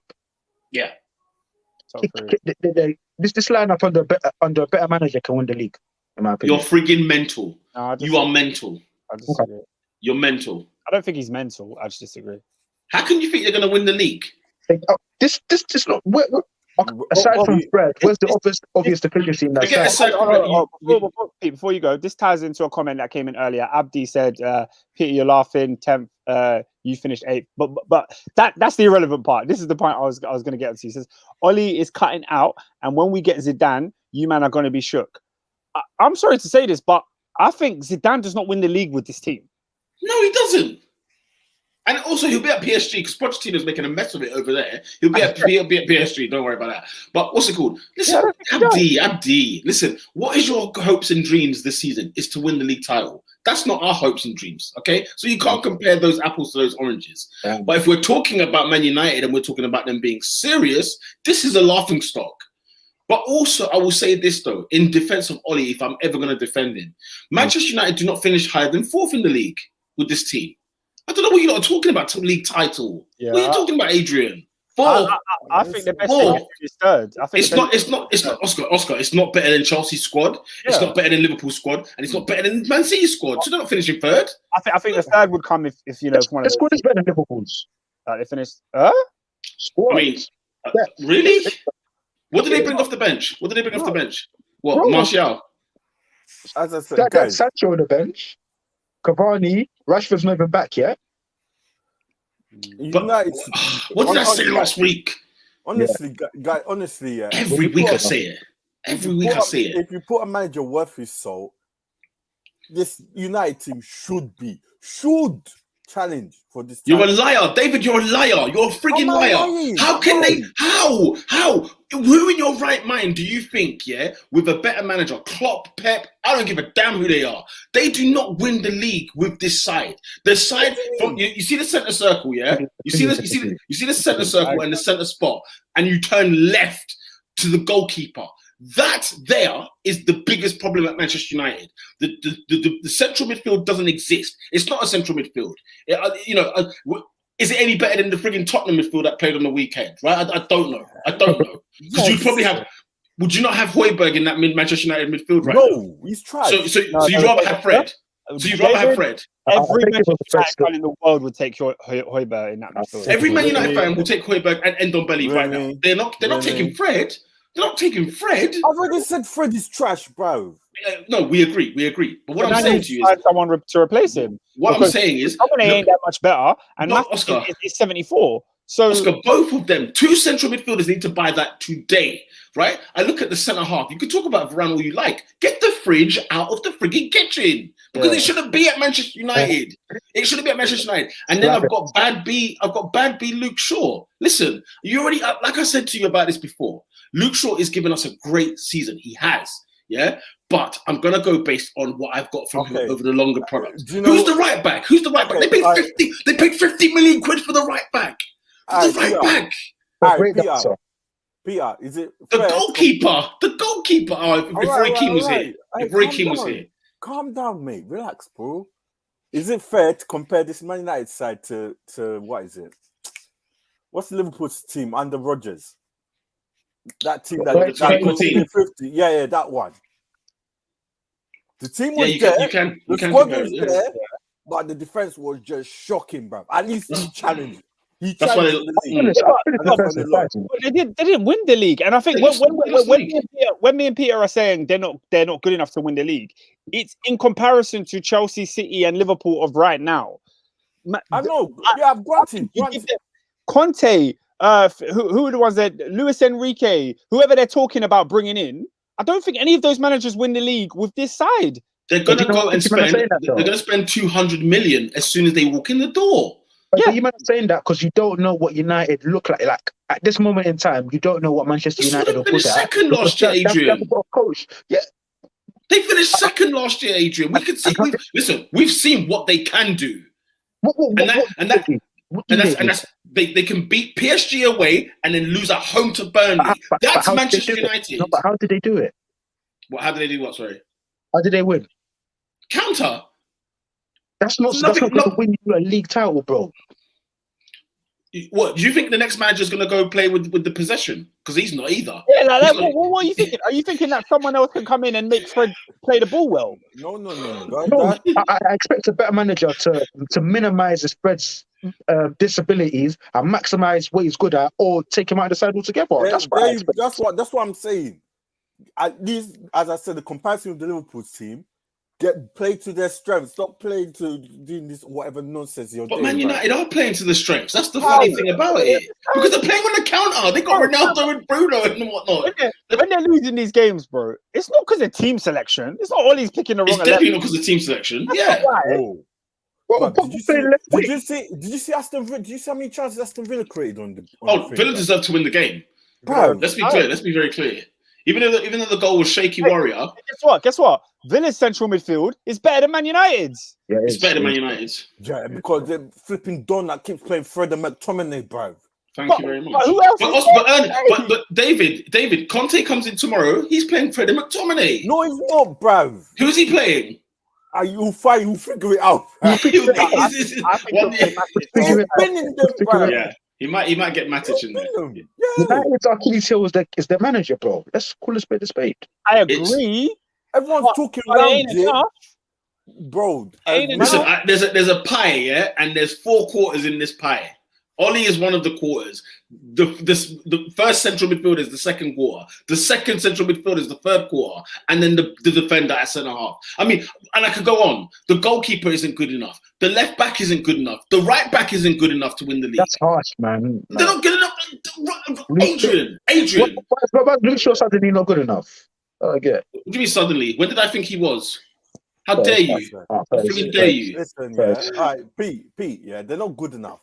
But a good manager maximizes what he's got. Ollie's not doing it. He needs to go, bro. David, look at what Abdi is saying here.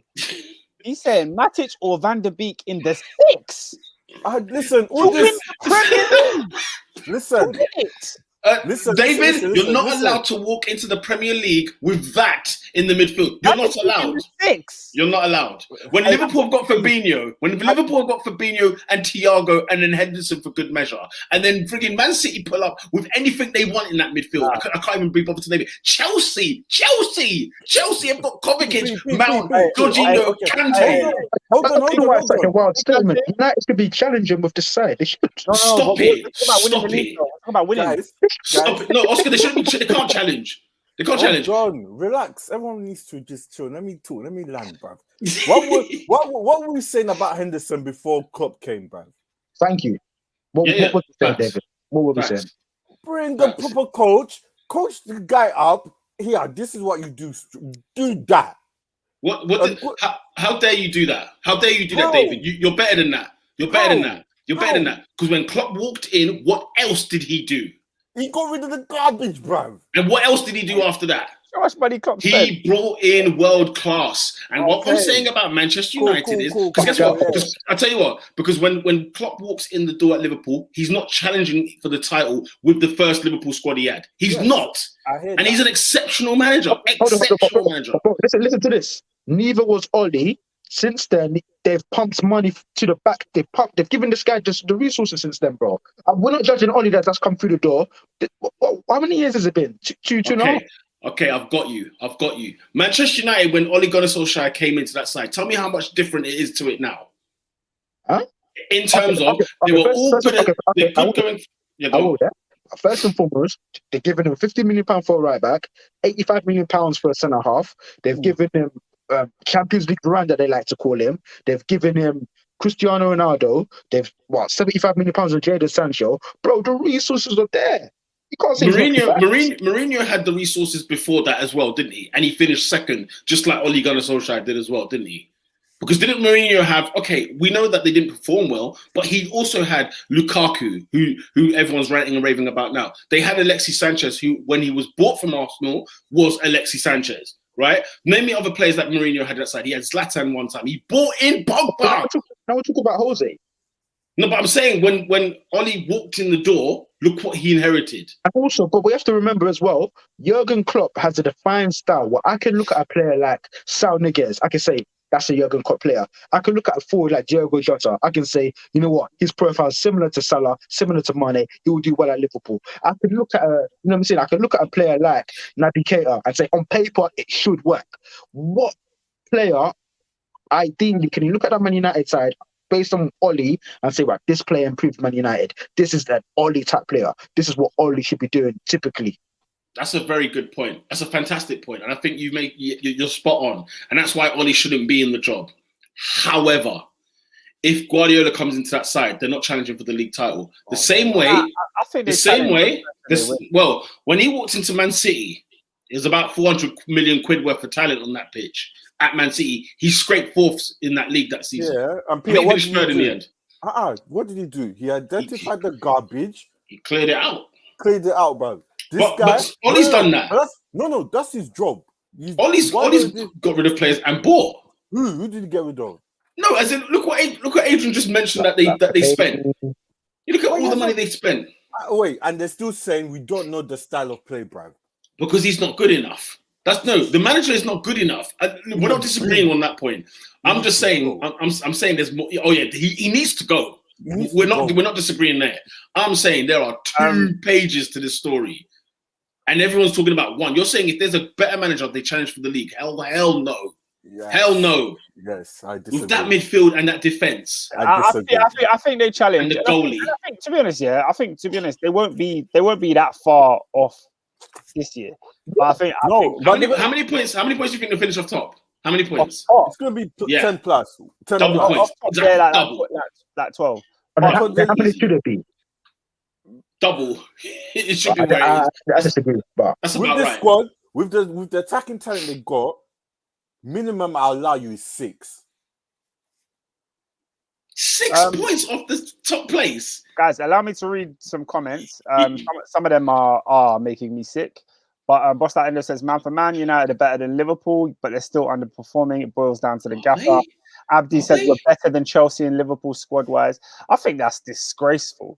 What am I reading? No, Oscar, you skimmed past the first one. Like that was okay. It wasn't okay. I passed it because I know they were basically saying the same thing. It was not okay.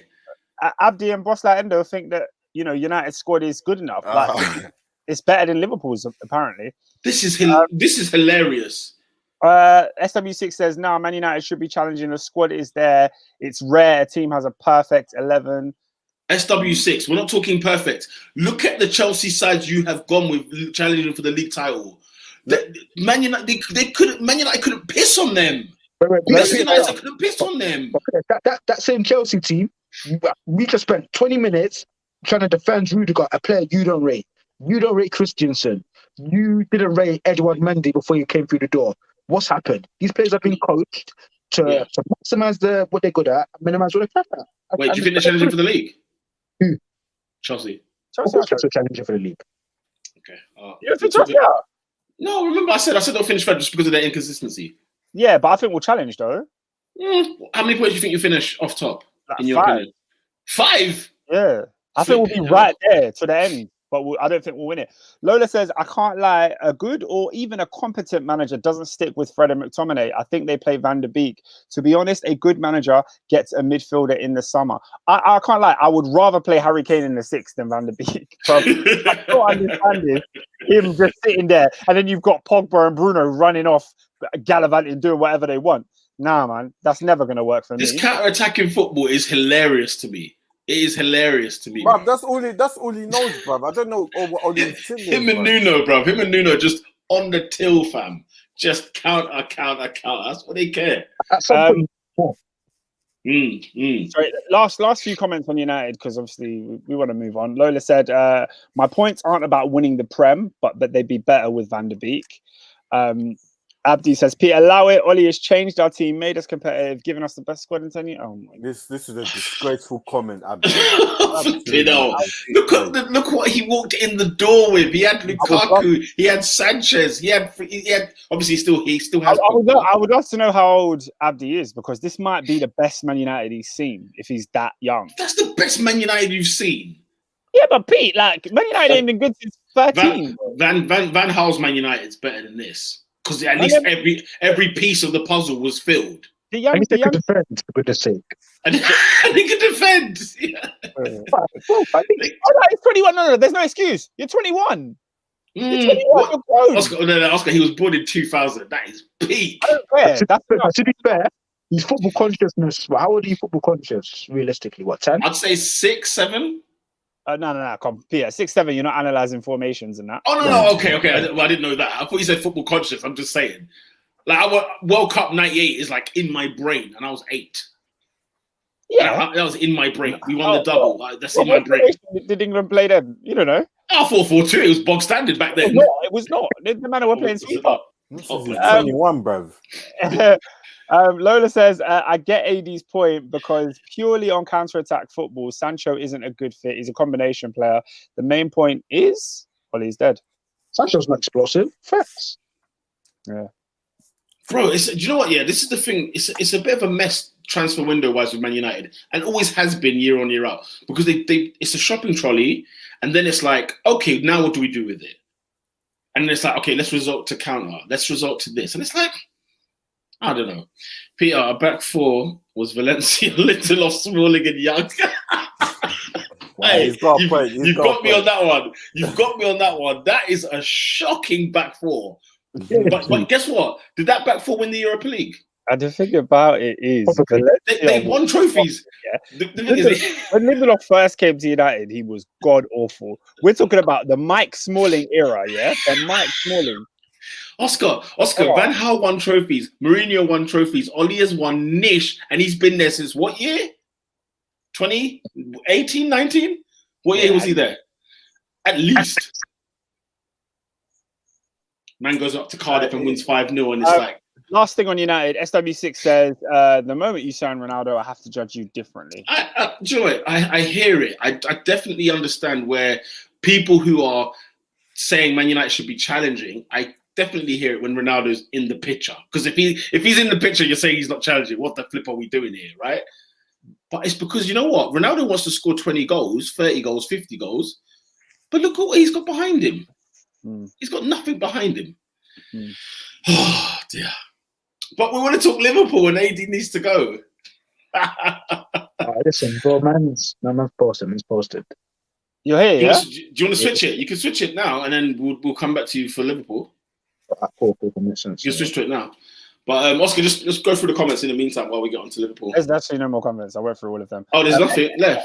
SW6 London says that Jordan A. Wow, did you see it? I didn't see that. I think I'm watching the replay of it now. By the way, Jordan Ayew is an awful striker. Let's just be very clear. Should we go through the other fixtures before we get to? We can get back to Ledley King, bro. Yeah, Ledley. First of all, Tony Adams in good form. Was he wearing a green suit with red socks? The guy's in good form. Good form. He's like, he's a mentalist, I swear. I can't lie. At first, I was thinking, what the heck is Tony Adams doing on my screen? Yeah. Then, when he started talking, I was like, right, he's a different kind of pundit. He's got different insights. He wasn't sober. Yeah. He's sober, that's why. And Peter. That's what it is. You're going to get Portsmouth on the piss. Bro, he used to play in the North London Derby half cut. Are you mad? There's Oscar, no word about it. Go watch some stuff on Twitter. He was drunk out one night. He played a game the next day. We're talking in 1987. He went on the pitch for the Arsenal as a centre half and played 90-minute football after being on the piss 5 hours ago. He also captained Arsenal to a Premier League title. Can we talk about his positives rather than remind him of his dark past? You just said, bro, when I heard him talk, I just said... No, you didn't even let me finish. You interrupted me. What I was saying is, he was so different to the normal pundits. He wasn't like boring. Like, for example, he's wearing red socks and like, he was just out there and flamboyant. He looked like an art teacher. Do you remember when he did the Champions League? You know when Sky had the Champions League and he was on some of their shows and he used to be sunk in his chair. He would sit like bare low like this on Sky. Imagine he's talking about like Arsenal Dortmund and he was just slumped in like this, just sunk in the chair. I said, Adams, you're my guy, bro, because you took league titles and you were just a nutcase. Lola says, oi, Ledley peasant. Oh, mate. Tony Adams started feeling sorry for him. That was what was hilarious. I'm sure the Paralympics are soon coming up, Ledley, so you need to get your skates on. Peter, can't say that. I mean, I can. He nearly damaged his knee on the frigging Sky table. Did you not see? That's awful. His brother was frigging nervous. What player Ledley King was? He doing that once a week. Ledley King looked like a distraught man. That is a man who is just, I forgot to mention that. Souness was furious. Do you know what? I generally think, Souness is from a completely different era of football because some of the stuff it doesn't even make sense today. Like he was literally telling players to like do things that their manager didn't ask them to do. You know what I mean? No, he was talking about like Ndombele and Ali, yeah, and he was basically saying like, if the manager's told you to play here, you should move and play somewhere else when you see it's not working. And I'm like, can you do that in today's game? I feel like in his day, Souness was just running things. He would just go and run it. But I feel like now it's so regimented. If a manager tells you for 20 minutes, I want you hugging the touchline, you have to hug the touchline, or you're not playing next week. That's probably what players did when he was managing Blackburn and Newcastle. That's why. They were the captains were the manager on the pitch, and he is from a different era. But also, don't forget, he's a Spurs fan, so it matters to him. It matters to him. He freaking hates it. Like when he hates Arsenal. Do you know what? So honestly, it was phenomenal scenes. You know, like when you're pissed when the microphone's not close to your mouth anymore, because he had that mic way down and he was still chatting. I'm surprised we can still hear him, but he had that mic way because he was. And the thing is that you've heard him cuss Arsenal in the past, where he said that I wouldn't let my daughters with any of them. Peter out for what? Yeah, hashtag Peter out, man. Hashtag cancel Peter. Get him out of there. For what? Get out of here, man. SW6 says Souness is too funny because he loves the fundamentals, but he goes to everyday fundamentals, everyday passion. He always talks about how he played. We get it, Souness. You played in central midfield. I get that. He always say, I didn't need any motivation. I'm like, bro, I want to find a game where you were getting slapped 3-0. He's got accolades. He's got accolades. First of all, he's got accolades. But number one, he's decorated. Number two, he's got balls of steel. He's got balls of steel. Do you remember when he took the flag, the Galatasaray flag, and put it in a centre circle? No, you're Oscar. You winked at that, yeah. Go watch an Istanbul derby. Go and watch an Istanbul derby. Fenerbahce against Galatasaray. That is not a laugh. That is not a frigging laugh. Yeah. And he should have prosecuted him for inciting violence, because that move there, well should have broken loose after that. For that. And he does not back down from any fight. You see them guys, you see them Scottish man. I rate them. Them man that do not back down for nothing. But as soon as let us enjoy the, you know what I'm saying? Give praise to the Arsenal. You know what I'm saying? He could not help it but talk about frigging Tottenham. He couldn't help it. Lola said Souness was playing while he was hopped up on Ket.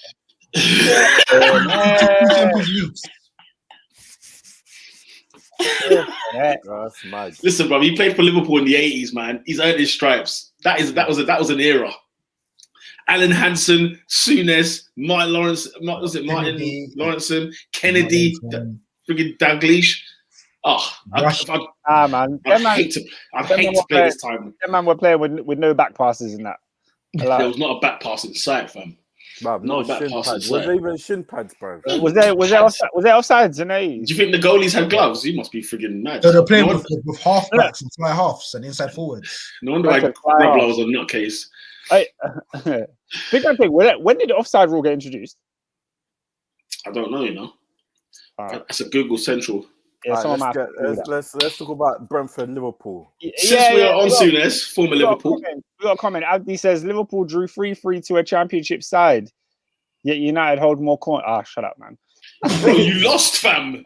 Man's thinking about how big your club is. You've lost 3 games this season. Get out of here, man. Your club held corn because you lost at home to Villa. You know what I'm saying? You lost at home to Villa. At least Liverpool got a point. I'm hoping that the Brentford Stadium, right, it shows our result less embarrassing as weeks go on. Because Brentford are a decent side, isn't it, Adrian? Yeah, man. Yeah. But I don't think Abdi was too far wrong, because I look at that. For me, that's strike number 2. And what I mean by strike number 2 is, for me, that's the second time this season where we've been in a position to showcase our championship credentials, to really grab this title race by the neck and show everybody what we're all about, that we're serious. First time for me, in my opinion. I don't think enough is made of the 1-1 draw against Chelsea. They were down to 10 men in our own backyard, title rival. You go and you beat them. Like, if you're serious about winning the league, you go and you beat them. Similarly, in this case, I think 3-3 game, we went in the leads twice. And credit to Brentford. They're a good side, and it wasn't an easy game, but very few games in the Premier are easy. And for me, that was a moment wherein we've seen Chelsea lose early in the day. We've seen United lose early in the day. What are we all about? We go and have a piss up, really. So that's how I sort of view that result. Anyway, it's a waste of 2 points. And if we do lose the league by 2 or by 4 points, I can look at that Chelsea game and this Brentford game and ask, what was that all about? You don't think you're being harsh on Liverpool there? Seeing as it's early in the season, it's a Brentford side. It was a tough trip. Yes, you took the lead twice, and fair enough. Liverpool should have won the game. It's a game that you look at, you say, look, 3 points, let's keep it moving. Is this not something you can learn from? I think you in a normal league season, I think the climate dictates how you feel about things. So, for instance, if you were to waste a tank of petrol last week, it's not a big deal, is it? You ain't making unnecessary trips in this climate. And when I look at the league around me, City are strong, Chelsea are strong. Despite what's been said of United, in my opinion, United should be challenging in this league as well. So I look at that. That's 3 solid teams we're up against. Every single point it matters. Every single point is important. And for me, you can't be pissing away points. We had an opportunity, and especially this season, I'm not gonna dare criticize Mo Salah, but we have an opportunity to go 4-2. He's blasé. He does, I don't know what, some cute little dink. You know how that ended up. Brentford go down the other end, and then they take the opportunity. So for me, I'm in a place now where every single point is important, bro. We can't waste it. But I can also look at it and say, you know what? I'm beaten, technically top of the table. It's not all doom and gloom, but yeah, we should have been showing our credentials there, in my opinion. You were top before even the game kicked off, isn't it? Exactly. Because United messed about and Chelsea did as well. Look, Oscar, where are you with this result? I don't think it means much in the grand scheme of things. I think Brentford are proving to be a tough place to go. Liverpool clap goals as they do, but defensively it was a bit of a shaky one still. And this for me, I don't even think it was necessarily Trent. Like, I know there's a comment here from Lola that's saying, "Oi, Tiana Trent needs to get out." I don't care if he's marked. If it happens once or twice, you adapt. You don't let it happen all game. Matip nonsense. Virgil van Dijk tackle to save him. And I think that's something that needs to be looked at, how Liverpool defend, because that's a bit crazy. That's your best back four, right? You had everyone there: Robbo, Trent, Matip, Van Dijk, and you're conceding 3 at Brighton. I mean, and in fairness, Brentford created an awful lot of chances. Like we saw it in the first half. There were a couple of times wherein they got in behind. I think Matip even has to clear one off the line, and it's simple. By the way, guys, how tall is Ivan Toney? He's 6'4". I think he's about 6'2". Nah, about 6'4", surely. He's 5'10", guys. No, he's not. Shut up. I've seen him in real life, blood. I had to Google it. 5'10". Apparently. 5'10". He's got that lean body mass, fam. Jeez. 5'10". And the tactic was so simple. Matip was looking like he was playing next to Ragnar Klavan. It took me back to those days. It was just so simple. Where AD, I'm not taller than Ivan Toney. Tony will flip it on, and then Bremer was in. I refuse to believe I'm taller than Ivan Toney. I refuse to believe that. He looks like a mountain. Ivan Toney's got a kid. He was on Newcastle's books. Yeah. when I found out he had a kid, I felt like that. Episode of Fresh Prince when Will Smith's going up against that guy in basketball, and then he finds out he has a kid, and it's like, now I got to play. That's what I thought when I saw Ivan Toney with his kid. I was like, man. Well, now he's got to win.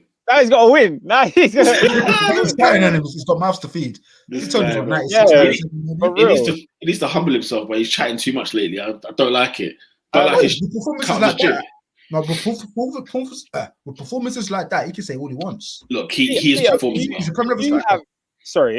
Sorry, guys. Pete, do you have anything to say on Liverpool's performance? It was a tough Brentford away game. I think you lot watch this when the big teams go to Brentford and it's on TV and whatever else. That stadium gets going. and that crowd gets going. And Thomas Frank, by the way, good manager. Well, good Peter, manager. I asked you that question because Abdi had a comment and he said, Peter, why do you suck off Liverpool so much? Anything they do, you go easy on them. It's bare weird. Bro. What do you mean? I mean, look, they're unbeaten this season. They're unbeaten this season. Hold on. Bro, hey, Abdi, yeah? I don't know how long you've been watching this podcast, yeah? But we've been giving it to Liverpool for a time. In fairness. I've got on wax. It's on wax. That Roy Hodgson era, all of that, bro. Even the Firmino era. Bro, exactly. Even just the Firmino era. The early Jurgen Klopp era. Holy smokes. When we had a podcast, right? When I can't remember where I think Liverpool won the Champions League. And then me and Adrian were saying that Liverpool were title challengers for the next season. And you and Ernest were refusing to even understand it as a possibility. And I was like, "Whoa, why did you guys hate Liverpool so much?" Listen, Brendan Rodgers Liverpool has been my favorite time on the podcast because I was rinsing them guys, bro. I was rinsing them. Man says like, look, like they drew it with Chelsea, they drew with Brentford. They're top of the league. They've lost no games. They're 1 point clear at the top after 6 games. Yeah. What's there for me to say? That first L needs to come next week. Look, you watch it. Brentford.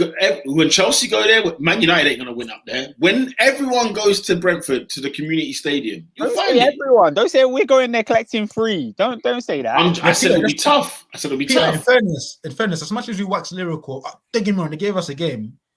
Yeah, it was a game they conceded 3. I'm so sorry. Man City, if Man City score 3 goals there, they're winning. If Chelsea score 3 goals there, they're winning. Dare I say, if even Man United score 3 goals there, guess what? They're winning.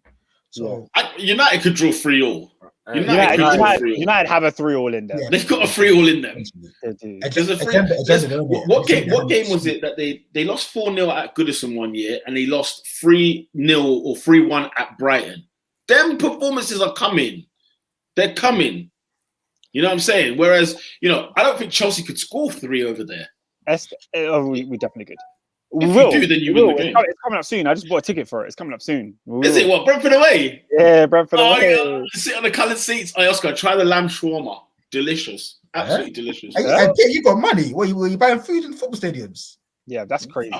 Man was hungry, bruv. What, Peter buys food in stadiums. That's dining. What are we talking about? Your tax bracket's different. Look at these guys. This guy. For real. He's right. Fam, on a Friday, was it a Friday night? You've gone to work, yeah? You ate at midday, 1 o'clock. It is a 7 or 8 o'clock kickoff. They don't have beer, do they? They didn't serve the away end beer, no. That's shocking. It was just straight up Fanta and Coke, blood. Straight up Diet Coke, boy. Or Bovril, defensive. If I ever see people with Bovril, I have to pour it out their hand. SW6 says Van Dijk showing glimpses, though. He made a game-saving interception at the end. Sensational. This makes me sick, yeah? What other centre-back in the league can concede 3 goals and get called sensational? Piss off. Oscar. That's Van Dijk. Like you said, it's not individual. Defense is not individual. I can't like in Van Dijk's history at Liverpool, that's not the example. But by the way, guys, Oscar, remember the question where I've asked you, have you seen Van Dijk complete a sprint? Yeah. You finally saw him complete a sprint. Oh, is it? The boy still got it, man. The boy still got it. He doesn't need to sprint. Still got that yards in him. He can do it in crutches, bruv. He can play the game in crutches. He doesn't need it. He doesn't need the sprints. SW6 said Mo Salah finish, Fabinho's pass. Sensational. Mo Salah, even though he missed assists, his numbers are crazy. I mean, we're running out of superlatives for the guy. Do you know what we can say about him, though? It's him. Because when we talk about Premier League history, strikers, Premier League this, Premier League all time, yeah? He is one of the greatest ever Premier League strikers of all time. If he's called a striker, I don't know. But he is one of the best in the Premier League ever. Ever. Because the numbers are redonk. They don't lie. They're redonk. He's got 100 Premier League goals for Liverpool. Yeah. You know what? Oh, man, this guy. No, he's phenomenal. Phenomenal.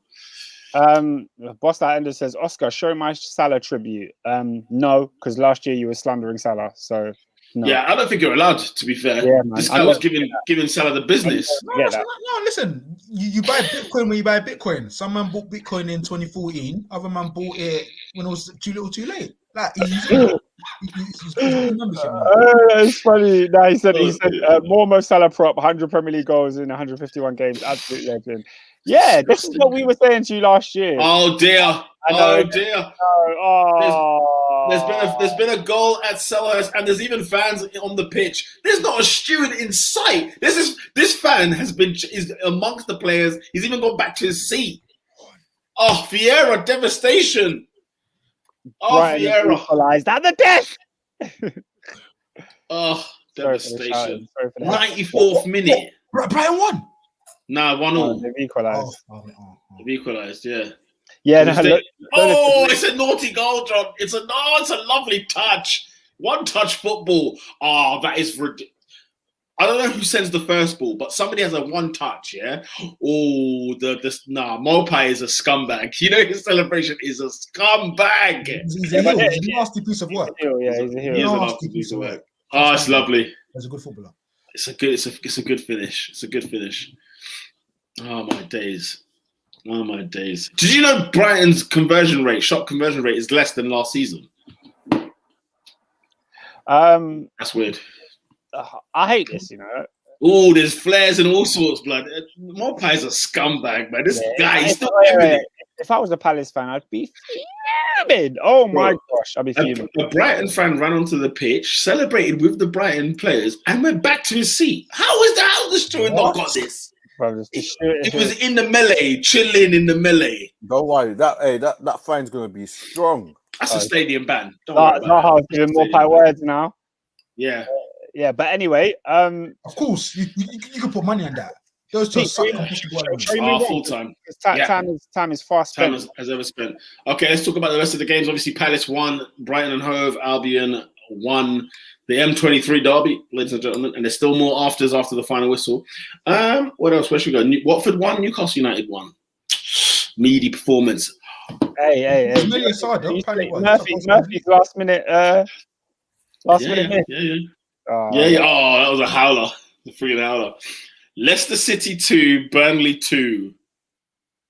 It's the last time I want to even mention David Brent on this podcast. It's the last time. Okay? It's over. Yeah, you missed his window. Like, bro, the first season, that was tough. But 2 years in a row on the final day, like, you can't muster up the strength to go again. I thought winning the FA Cup might have given them an extra boost, similar to what it done for Liverpool winning the Champions League in 2019. But bro, it's hard, man. You thought wrong. Have you seen their performances this season? It's awful. West Ham gave them 4, blood. Yeah, West Ham gave them 4 opening day. Yeah, they lost to Brighton. Fam. Yeah, they drew at home to Burnley, which, by the way, Burnley scored a 3rd goal in like the 90-something minute, but ruled for offside. Napoli. I know it's Napoli, but they were 2-0 up against Napoli. I don't want to hear any more of it. I don't want to hear any more of them. I'm actually fed up with them. They're a good team, though. Like, they should get out of this rut. But look at this. The common thread is that he cannot defend. That manager is awful at getting a defense together. I know Fofana's out. Let's not get it twisted. Yeah. But Soyuncu doesn't look like he knows how to defend anymore. Yeah, that's what happened to him. And it's playing with Vestergaard. Like, it should be comfy. But Peter, you know what? The players, you know, if they're good, it's all about the organisation. And Brendan is showing. I don't think Brendan is showing that they're not organised. But you see, that's very true. Go for it. No, go ahead, mate. I just thought it wasn't typical to what I've seen from Leicester recently. I don't know. It just felt like a bit odd to me. That signing. The signing. Yeah, it just felt odd. I don't know, man. He is a decent defender. I mean, you saw his performances for Denmark in the Euros. Mm-hmm. So the Denmark side got to the semi. You know what I mean? Like, he's clearly a decent defender. There's a mountain of a man. A friggin' mount. He's a Viking for sure. Leeds United 1, West Ham United 2, man. West Ham, bruv. What? West Ham. Fantastic. I'm loving it. I'm loving every minute of it. Yeah, man. They look like a good side. Just going back to Leicester quickly, SW6 says, to be honest, he signed Vestergaard. He was doomed. I don't understand. So he's probably not feeling it either. Or unless you say like Sionchu's doomed. Oh, Sionchu is better than what he's showing. I mean, look, let's be real. Their number one centre back was going to be Fofana this season, and the shocker of an injury that's kept him out. Fofana and Evans, but just impact him bad.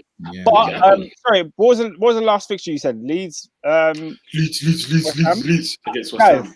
Guys, there are 6 teams yet to win in the Premier League.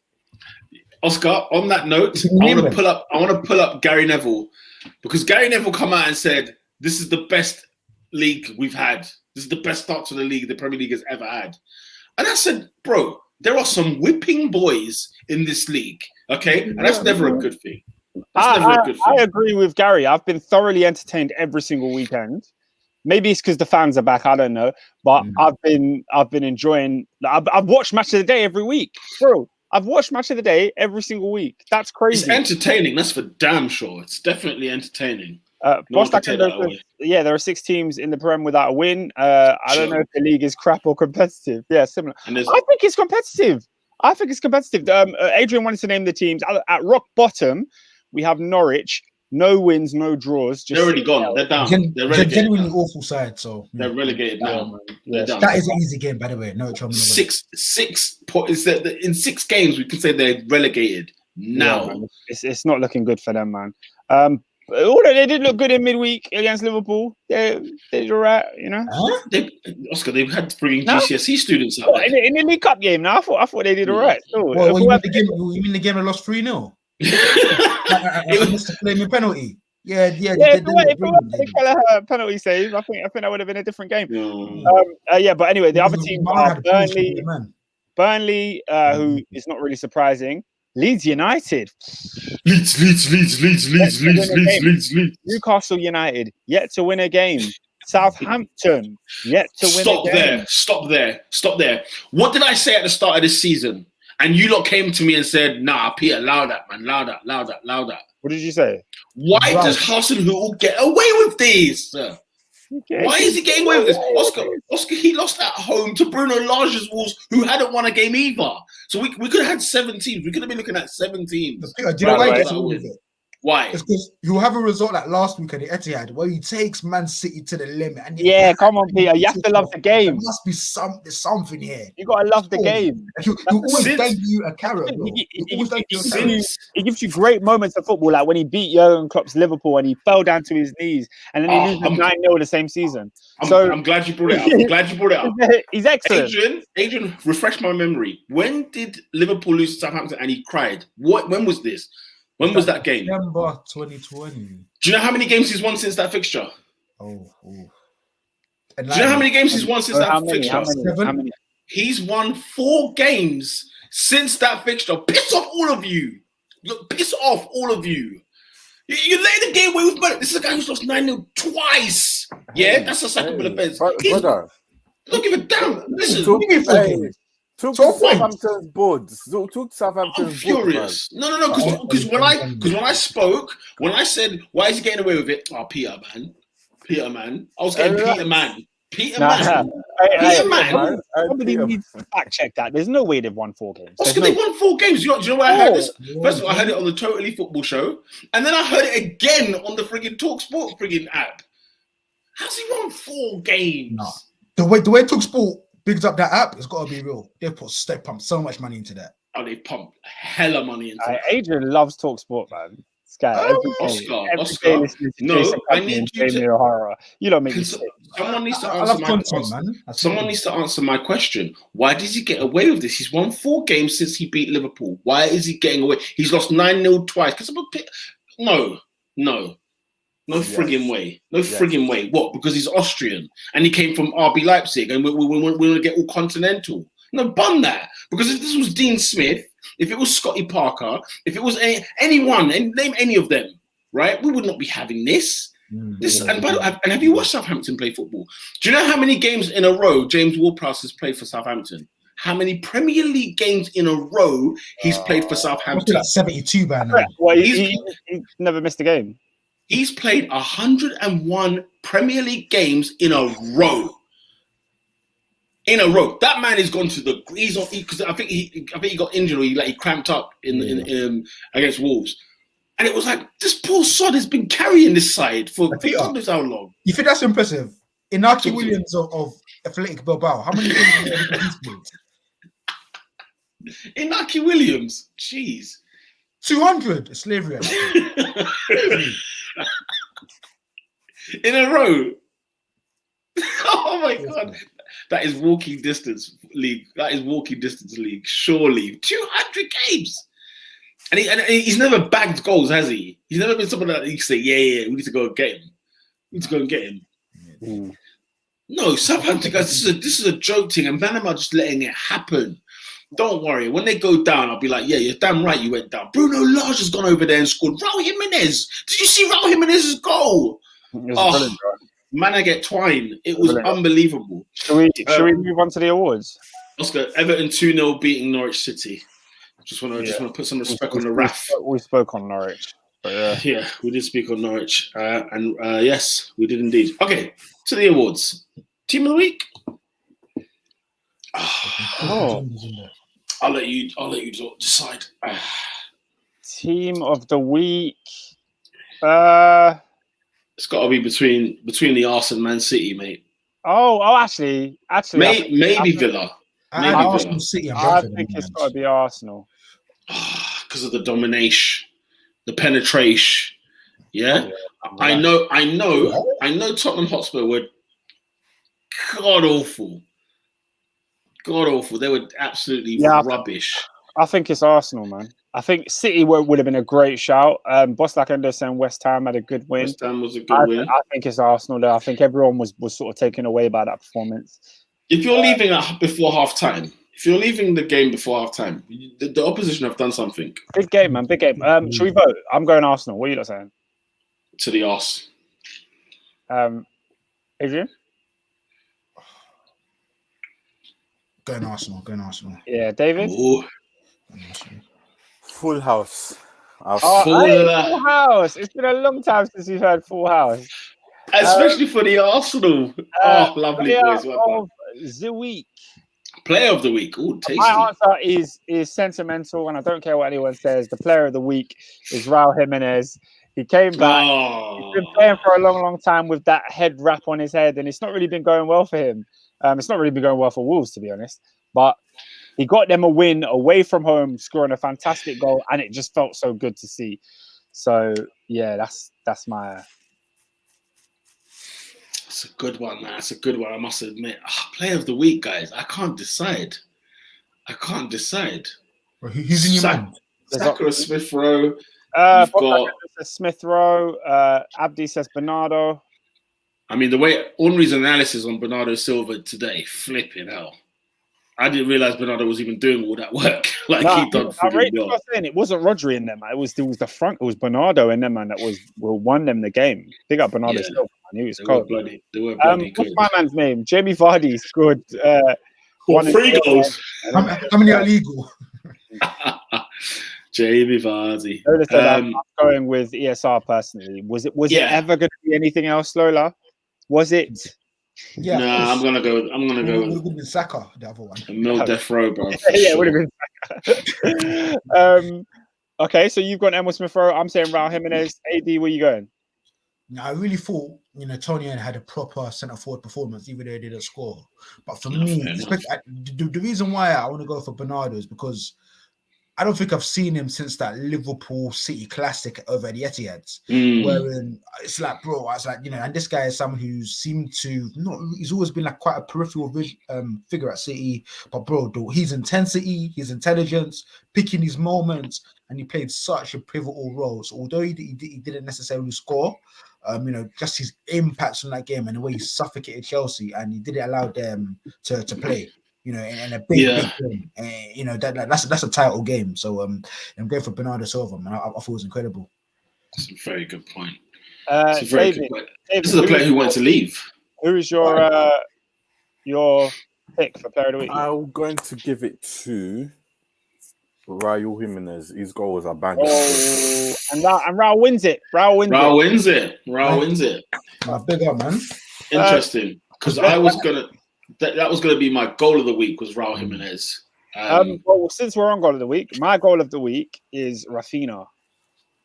Oh, yeah, okay. Rafinha's goal was friggin'. Oh yeah. Nice. I think the Burnley guy scored a banger. Is it Kome or whatever his name is? Oh no! That was a goal of the week. That goal of the week. Oh my! Banger. That was a finish. That was a friggin' finish. You have to come off injury. Nah, you're right, David. Oh, that was a smoking goal. But then again, Morpaz finished as well today, lads. If you haven't seen that, there was a one touch. The ball came up, one touch, come down, and then again, ping. You know what I'm saying? Yeah, I'm going. What's his name? Corme. I think it's Kome. Let me say Kome. Yeah, Kome. I'm going with him. AD. Yeah, I'm going for the guy who makes up 1/13 of the black population in Burnley. Corner, get like, bro, like, do you know what's? Yeah, he scored the scream as well.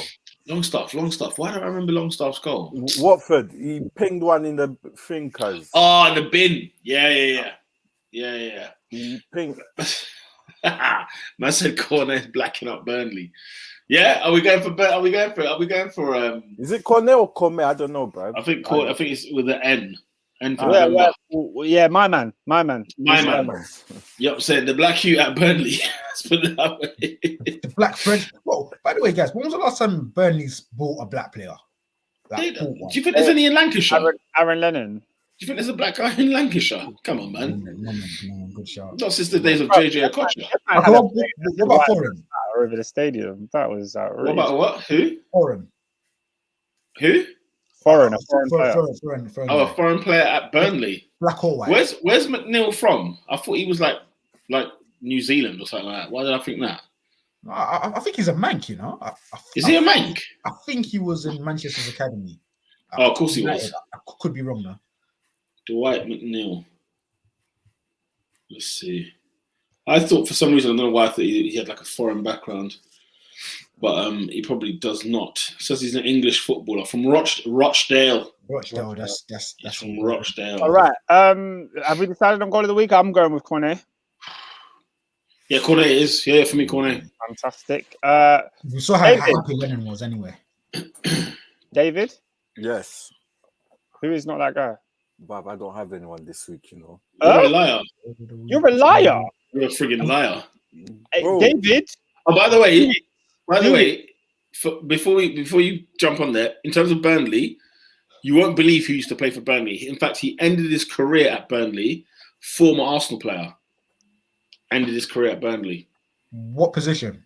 And he this guy was black. I can assure you. Up front. What, Solkjaer or up front? Oh, in right. Ian, right. Oh, yeah. Ian, right. That is correct. Yeah. David, I need you not that guy. It's within you. It's within you. I said it's within you. Man was over the weekend. I've been working, blood, so I haven't been like, you know. Okay, can I do it? Yeah, you can do it, bro. Okay, I'll do an honourable mention. Actually, no. There's only one. There's only one, and it has to be this guy. It has to be. I'm gonna go for the old school way that David used to do it, because the past few weeks has just been straight in, bro. But it's obvious one. You'll clock it straight away because it's just obvious. This person was born on the 28th of July, 1993. Born in Walthamstow, England. Started their youth career at Ridgeway Rovers in 1999. Then moved over to the he had another spell at Ridgeway Rovers, from 2002 to 2004 before joining Watford in 2004. In between that, in his time at Ridgeway Rovers, he did have a 1-year stint of his youth career at Arsenal Football Club. And this Sunday, it was Arsenal Football Club where he returned, playing for the North London rivals, the Tottenham Hotspurs.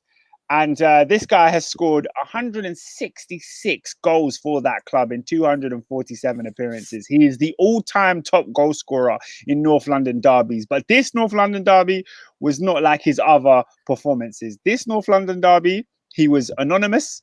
He was non-existent. He was doing nothing in the box, nothing in the final third. So he decided to do what he usually does and drop to the middle third to try and impact the game. He got the ball, Tom Brady tried to do a two-step to Thomas Partey and fell over his own. The ball was played 30 yards. He's sprinting back, getting into his own box. Placing an excellent tackle on Bukayo Saka, only for the ball to fall out again anyway. And Bukayo Saka slots it in, and he looks like an absolute monkey, assisting the goal that makes it 3-0 after you've been crying all summer about wanting to leave this club. Now you're the reason they lose 3-0. Whitewash, hand the pad over to the rivals Arsenal. For this week and for this summer, because it just has to be Harry Edward Kane. You're not that guy. Sort it out. He spits when he talks. He spits when he talks. Harry Kane. He spits when he talks. Harry Kane. Lola says Harry Kane assisting Arsenal all game, lulling about the pitch. Hasn't scored a Prem goal all season, and he's been dead. Not that guy. Less trophies than Yaya Sanogo. Oh no. Bro, you know Sanogo played 2 FA Cup finals. He assisted in one, and he gave a pre-assist in the other one. So, fam, I watched it with my own eyes. Couldn't believe it. Yeah? I'm convinced Yaya Sanogo went to Coventry University. I'm convinced. I saw him at lectures, bruv. There's no way. He started the Champions League game. He started Champions League games against Bayern Munich and Borussia Dortmund. Has he retired yet? Is he still kicking ball? No, I think he played for Charlton the last time I saw him. The last time I saw him was at Charlton. I saw Sanogo at the SU, bro. Don't ever. And now Wenger was on for a bet, blood. I swear. How's he buying players like this, man? Honestly. Did he ask the He said he saw Sanogo at the ACS. What? It freshens me. The guy still playing for Huddersfield Town. Nah. I'm going to find my tweet and retweet it because I tweeted when Arsenal played the FA Cup final. It was one of them FA Cup finals. I think it was like 2014 or something. I tweeted, I swear Sanogo goes Coventry Uni. I swear it down. But anyway, any more? No, I was just going to say, on Harry Kane, yeah, this what we've seen is absolutely diabolical. And the fact people ain't calling it out, mainstream media I'm talking about, absolutely fast. The guy went on a strike. He went on a strike. He came back to training late. Gary Neville's telling us he's not that kind of guy. That's not like him. Brother, if a quiet guy murders somebody and he's committing murder, you know, turn around and say, well, he's a nice guy. But he's a murderer. It's an abdication of his responsibilities. He's vice captain over there. And you know what? This has proven to me the guy's not serious, because if he had a serious bone in his body, he'll be doing everything he can to try and get closer to Alan Shearer's record. The guy doesn't care. Check this one out. He's a clown. If Kane scores 10 goals this season for Tottenham Hotspur, he overtakes Thierry Henry's all-time Premier League tally. So how many trophies has he got? Yeah. Last time, Henry's got 4 trophies in 4 years, I think, at the Arsenal. So you tell me. I don't know. I don't know when you next play them, but if he scores 9 by that time, and then he scores 1 against you, it could be that.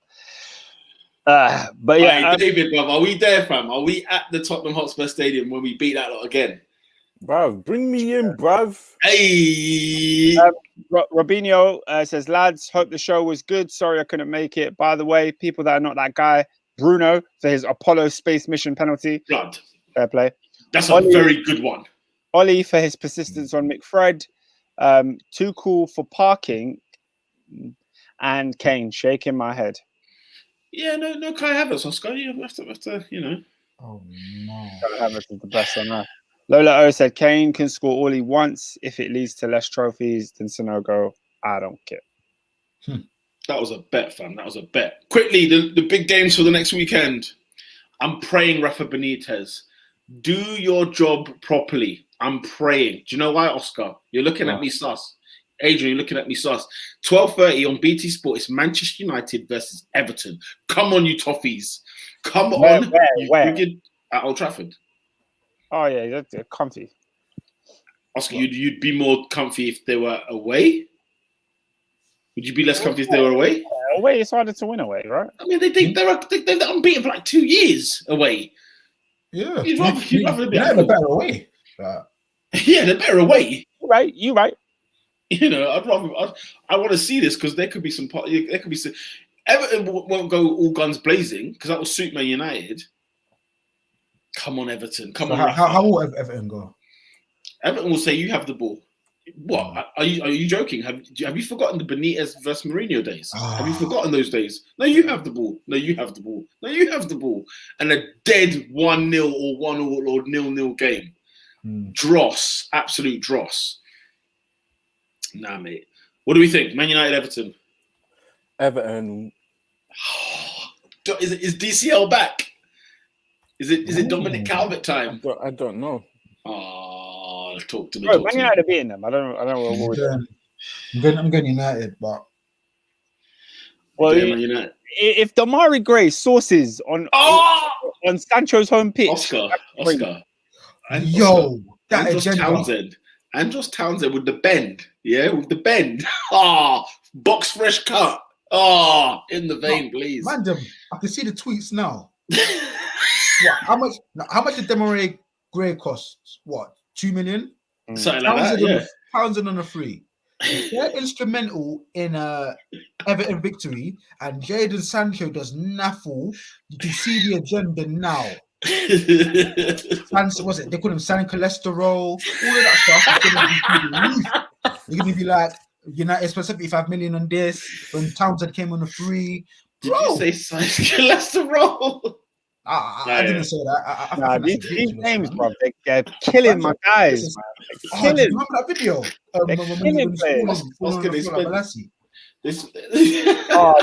The video. Oh, did you see the TikTok that West Ham put out? Oh my god, I think it was Lanzini nutmegged him in the League Cup. Nutmeg Sancho. West Ham put it on TikTok. They're mugging off Jadon Sancho, you know. It's a bug thing, you know. That's a bug thing. Guys, let's all laugh now because when he or when he gets a good coach, either one, guys gonna source it out. We're gonna cry, aren't we? Have you seen the Sancho fail comp? I dare him to move then against Everton. No, guys, like this level of fail comp is elite, like Spielberg and them, man.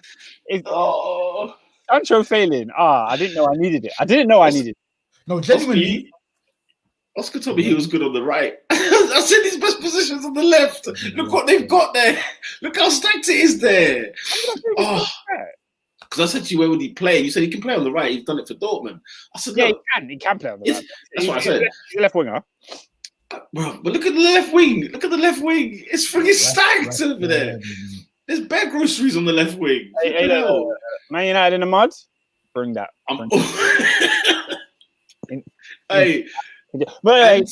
Marshall. Have a midweek. Who they got in midweek? Villarreal. Oh, good evening. Good evening. Hey, it's tight, man. It's about to be good night. Emery on my mind. It's at Old Trafford, though, isn't it? I think that's 3 points still. But guys, quick question. Yeah. What would it take for Oli to be under immense pressure? I think losing not make the Champions League. Yeah, just you think that far in the future? Yeah, it'll be that far in the season. It'll be. So you think it's from now till? No. I think if they go out in the group stage, that's a big deal, bro. If they go out in the group stage, Oscar, I still think they'll keep his job. This is Man United we're talking about. He'll still keep his job. I think they'll sack him when they can't officially make the Champions League the next year. With Ronaldo and co. You think Ronaldo's gonna let that happen? Hilarious, bro. Hilarious. Are Shaw and Maguire injured? I don't know. Sure is. Don't know about Maguire. It sure is. Yeah, sure is. Oscar, Chelsea at home to Southampton. That should be 3 points, shouldn't it? Yeah, bounce back season. Are you going as well? This alcoholic. Yeah, man. Why am I an alcoholic? It was just the right word to put. I'm not buying shawarmas at every game like you. What do you buy when you go to a game? What was the game? I went to the City game. I didn't buy anything because it was 12:30 kickoff. But normally I'll just get a beer. Man just had breakfast. Like, man just had a fry up. Hey, Robinho saying, listen, I need Rashford to return. Let Rashford rest, bro. He's had enough. He's had enough. Never look at it like. You want to put stress on this guy's head. He needs to come back and miss penalties and do apology notes like your boy After Bruno. that. Speaking on that apology note, for flip's sake, was he writing a dissertation? You just missed a penalty. Bro, get up, man. You scored like 28 penalties in 30. Like, that's not no friggin' apologetic nonsense. Pros on the TV says United's run of games. Let me have a look at those. But guys, do you know what that apology told me? Football players don't control their social media, because I'm so sorry. Bruno Fernandes' command of the English language isn't to that degree. It's not to that degree. I'll tell you what, they start off with Man City on the 6th of November. They then go away to Watford. That should be comfortable. What's next? They're away at Chelsea after that. Holy smokes. And they end at home with Arsenal. Could be on, lads. Could be on. Anyway, Oscar, the other games to watch out for. We are saying Southampton will get battered everywhere they go. 5:30 kickoff. Brighton against Arsenal. We just seen Brighton get a late minute equaliser. Arsenal having to go out there to the seaside. You think we'll be all right? David, you think we'll be all right? Draw. You're scum. Draw? Yeah. Come on, man. We've got to win, man. Come on. Yeah, win, man. I think I'm not really with that Brighton talk. I'll tell you what is spicy, though. Spurs at home to Villa at 2:00. Oscar's not on TV, by the way. Yeah, this is the top 4 podcast. Spurs at home to Villa. I'm saying it's an exciting game. By the way, it's not on TV. 2:00 on a Sunday. It's not on TV. See what I mean, PR? What are your thoughts? What are your See what thoughts? I mean? Do you know what game is on TV? What's on TV? What's on TV? What's televised? Crystal Palace at home to Leicester City. Meaty. It's not an awful game. I hate this league, man. I hate it. 4:30 kickoff, Oscar. Liverpool at home to Man City. Let's talk. Let's talk. Let's talk about it. It's going to be a great game. We'll watch it.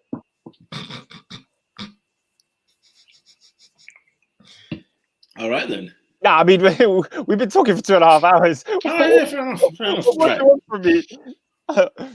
Lola, remember the only thing white in North London is our number 4.